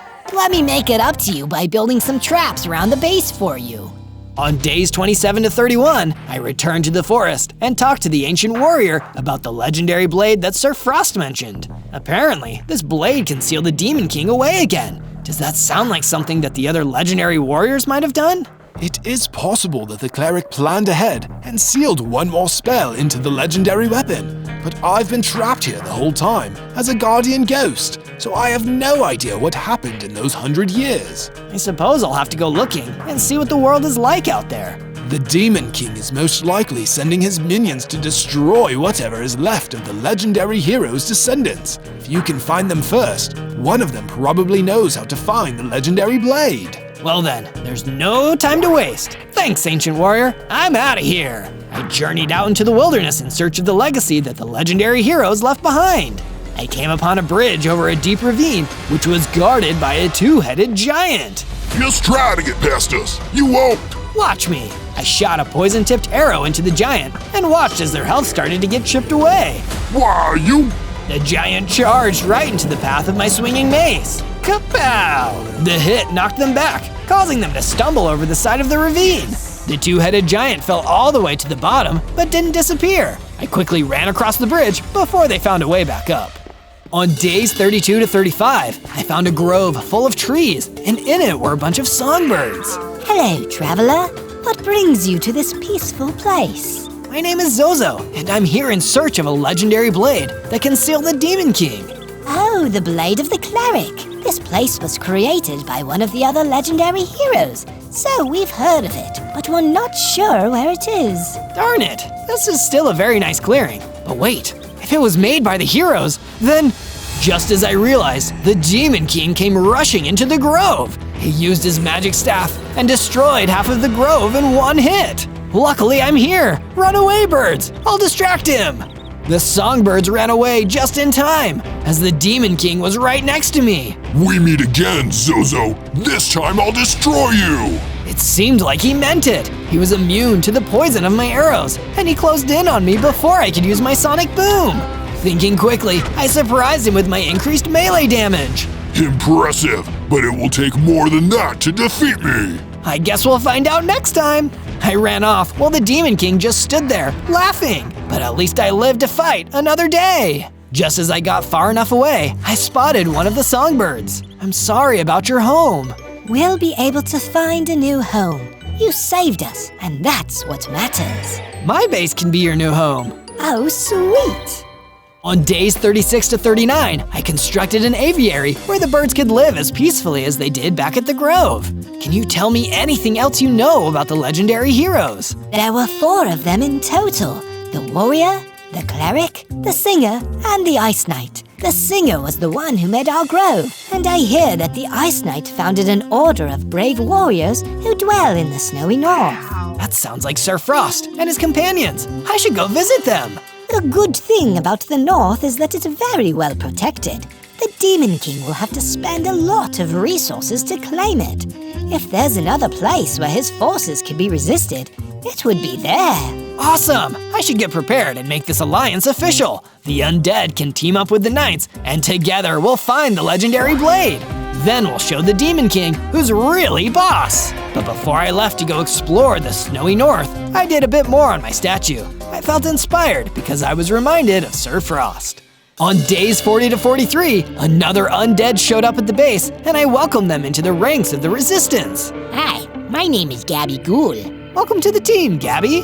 Thanks. I'm from the lower east side of the tomb, and I know there are some really good materials behind a secret door. That sounds cool. Will you show us where the secret door is? Sure, since you asked so nicely. Gabby showed us the secret door in the lower east tomb, and sure enough, there was gold ore which could be used to craft some very valuable gold items. It was almost too good to be true, but it was true, and there was a warder there to make it a little less good. I did a sonic boom on the dangerous mob and performed a combo with my mace. It took a few more hits than most of the enemies I'd faced, but it went down just like the rest of them. Wow, there's a lot of useful stuff back here. I have some materials to give to the kobold trapsmith. I returned to the kobold and gave him all of the materials I collected. I'm sure he will make great use of them. On days 44 to 49, I traveled across the land until I reached the snowy north. If I were human, I'd probably have to wear a coat. Thank goodness I'm undead. The local mobs were completely different from the ones that I had encountered in the lands that the Demon King had ransacked. But just because they weren't working for the Demon King didn't mean they were friendly. A winged imp monster known as a Vex swooped from out of the sky and tried to take me down. That hurt. I guess it's time to get serious. I swung my mace at the creature, but it was too slow. It flew back up into the sky out of melee range, but that was a mistake on the mob's part because I used my sonic boom to drop it. I decided to travel deeper in and noticed more of these things, and also that they were attacking a poor Arctic fox. I drew my bow and arrow. I had the element of surprise, so I launched arrows into all of them. The Vexes were poisoned and defeated. That's when a fox approached me, looking very relieved. Whew, that was helpful. Thank you. That's what I do. I help people. Are you part of the Ice Knight Order? I've been looking for them. So have I. I need their help with finding a legendary blade. The one that can seal the Demon King back? So it does exist. At least my village wasn't attacked for nothing. The Demon King's forces are there right now, looking for it. I need the knights to come and save us. I guess we've got the same goal. Let's see what we can do together. On days 50 to 53, the fox and I traveled further into the snowing north, trying to avoid the prying eyes of the Vexes. Maybe if we look around, we'll find someone who can give you a bit more information about the blade of the cleric. There are a lot of people who hate the Demon King, so they'll probably be willing to help out. But the one person I didn't want to see was the multi-headed giant. He'd finally tracked me down, and he wanted some payback. Is this a friend of yours, Zozo? Yeah, something like that. I rushed in and unleashed my sonic boom, but he dodged the sonic boom and charged at me. I guess two heads are finally looking better than one, but I was stronger than I was all those days ago, and I didn't need only my sonic boom to fight my enemies. As the giant got closer, I pulled out my mace and jumped into the air. One strike of my mace to the giant's multiple heads, and he was defeated. That was amazing. You're a real hero, Zozo. I'm just a zombie warden doing his best. As Fox and I continued to explore, we found a mutant snow golem camping. Hey, Mr. Snow Golem, I'm Zozo, and I'm looking for the Sword of the Cleric. Do you know where I can find it? Sorry to burst your bubble, kid, but it doesn't work that way. You don't just find the Sword of the Cleric. Legends say that when you reveal yourself to be worthy, only then will the sword find its way to you. Oh, so I'm not a real hero yet? You don't have the sword, so probably not. But you seem like a good kid. Take this protection enchantment. It'll help you on your quest. Thanks, Mr. Snow Golem. I appreciate it.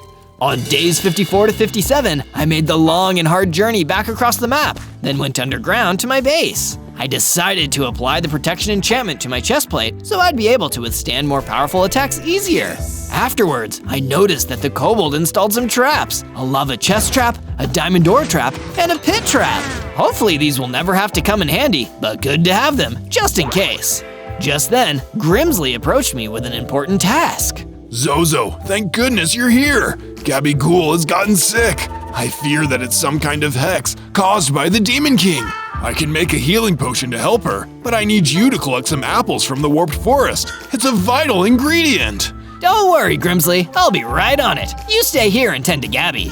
I quickly went to the overworld and began exploring the warped forest until I happened upon some apples. I collected as many as I could, wanting to make sure there was enough for Gabby's healing potions. I went back to the underground base and gave Grimsley the apples. This is perfect, Zozo. I have even more than I need. Here, take a few of these spare health potions. You never know when they might come in handy. On days 58 to 62, I decided to take a load off and work on the statue after a pretty stressful week. Everyone needs a little relaxation time. Can you guess what it is yet? But just as I was about to continue my statue build, I noticed that a gang of demonic reavers working for the Demon King suddenly started attacking my base. Leave it to a guy called the Demon King to never fight fair. But I had an ace in the hole. As the reavers tried to ransack my base, they activated the different traps. A few fell into the lava pit, some more fell from my pit trap, and one of them even fell from my diamond ore trap. And even more were taken out by my sonic booms.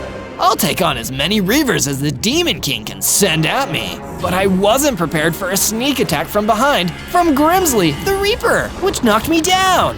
Grimsley, how could you? I thought we were friends. I'm so sorry, Zozo. We are friends, but the Demon King somehow reactivated the Necromancer's control spell. I'm not in control of my own body. He is. Grimsley, you have to fight it! I promise I'll help free you! I'm worried you're already too late, Zozo. Just promise me you'll stay safe and don't follow me. And with that, the mind-controlled Grimsley ran off. On day 63 to day 66, I took one of the healing potions that Grimsley made for me and chased him out of the base. Looks like he's headed for the warped forest. I need to chase him and snap him out of this funk. I followed him until I caught up with him in the darkness of the forest. It was just me and Grimsley facing off. Zozo, I told you not to follow me. It was a trap from the Demon King all along.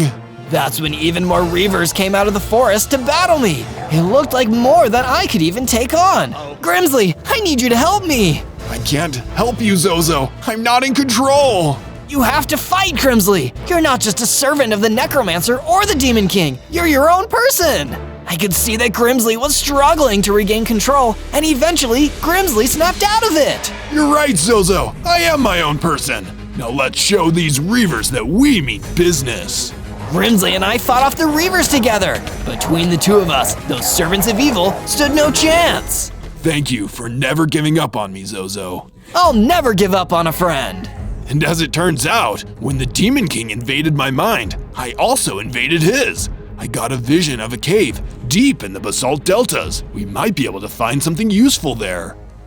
On days 67 to 70, Grimsley and I decided we'd make our way to the Basalt Deltas cave together and take the fight to the Demon King. Do you think the blade of the cleric is in there, Grimsley?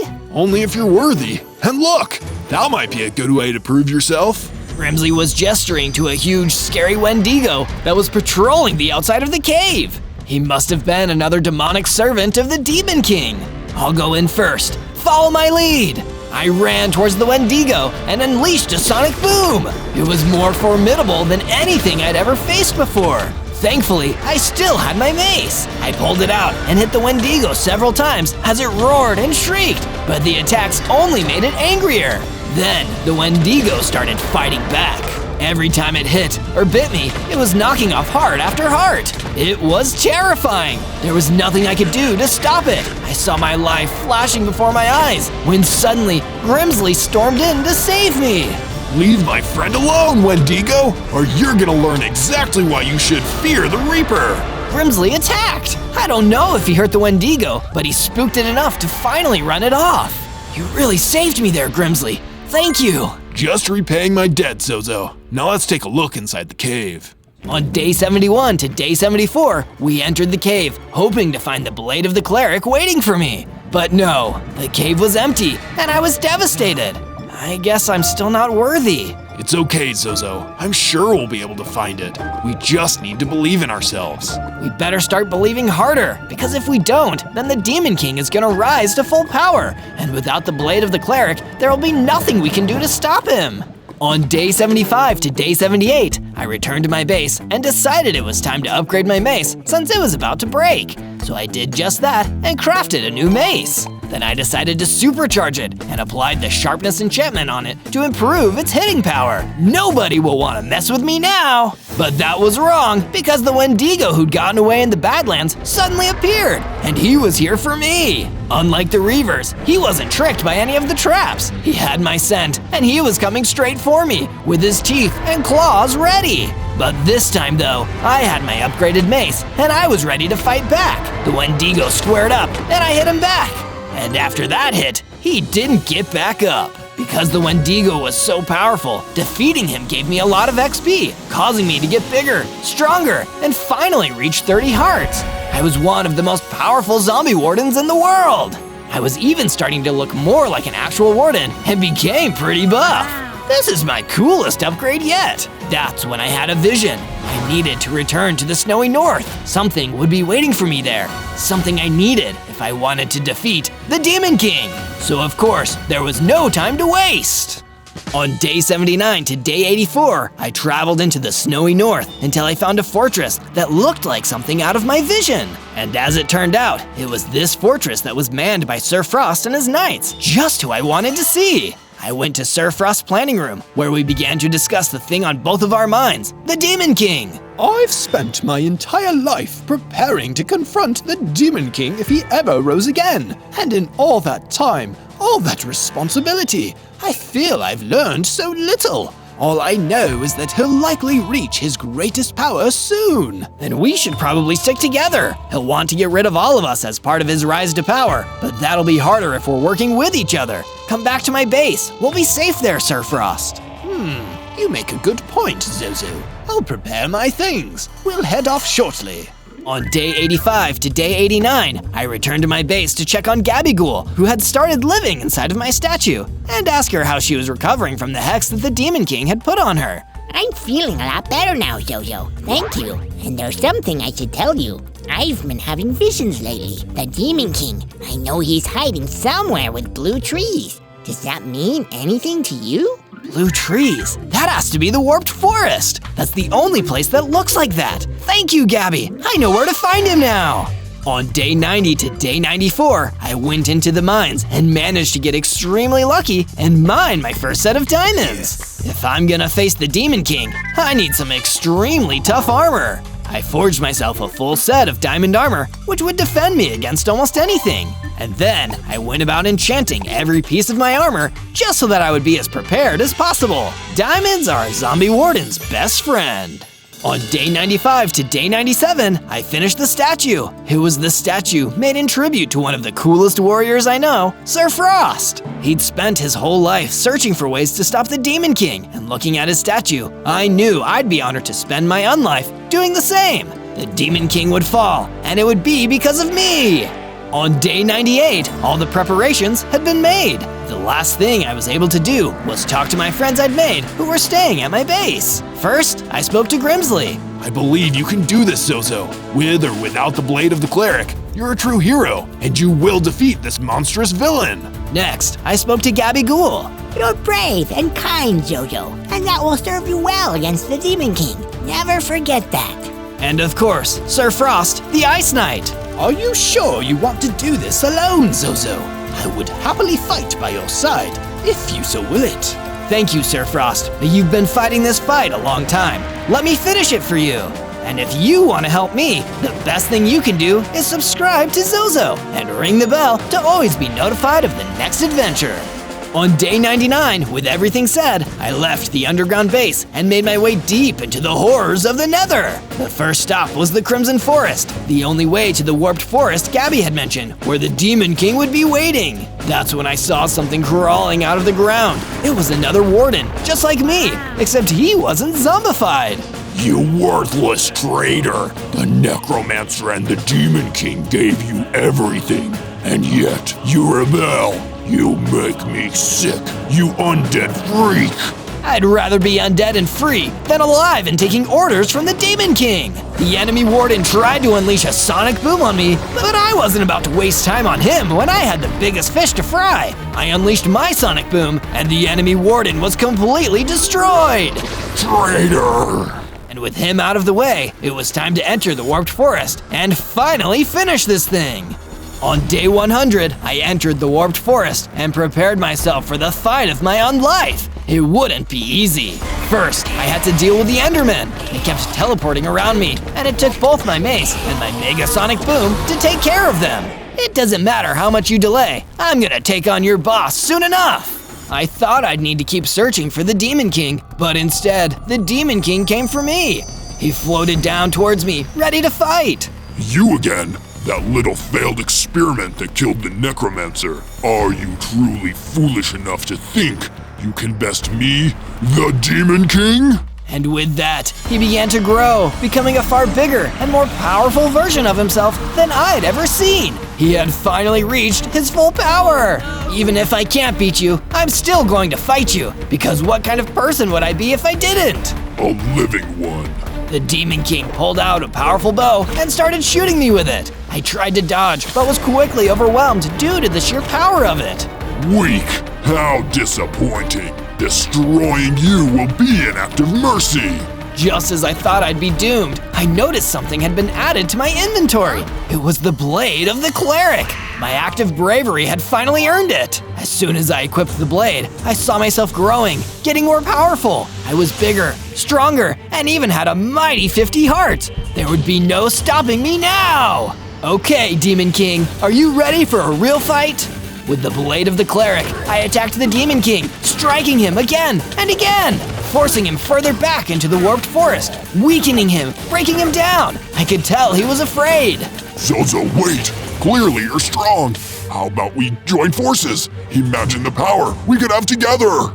Nice offer, but I think I'll stick with my friends, Demon King. With one last blast of my sonic boom, the Demon King was destroyed, and the world was saved! After that, I went back to the base happy to finally relax.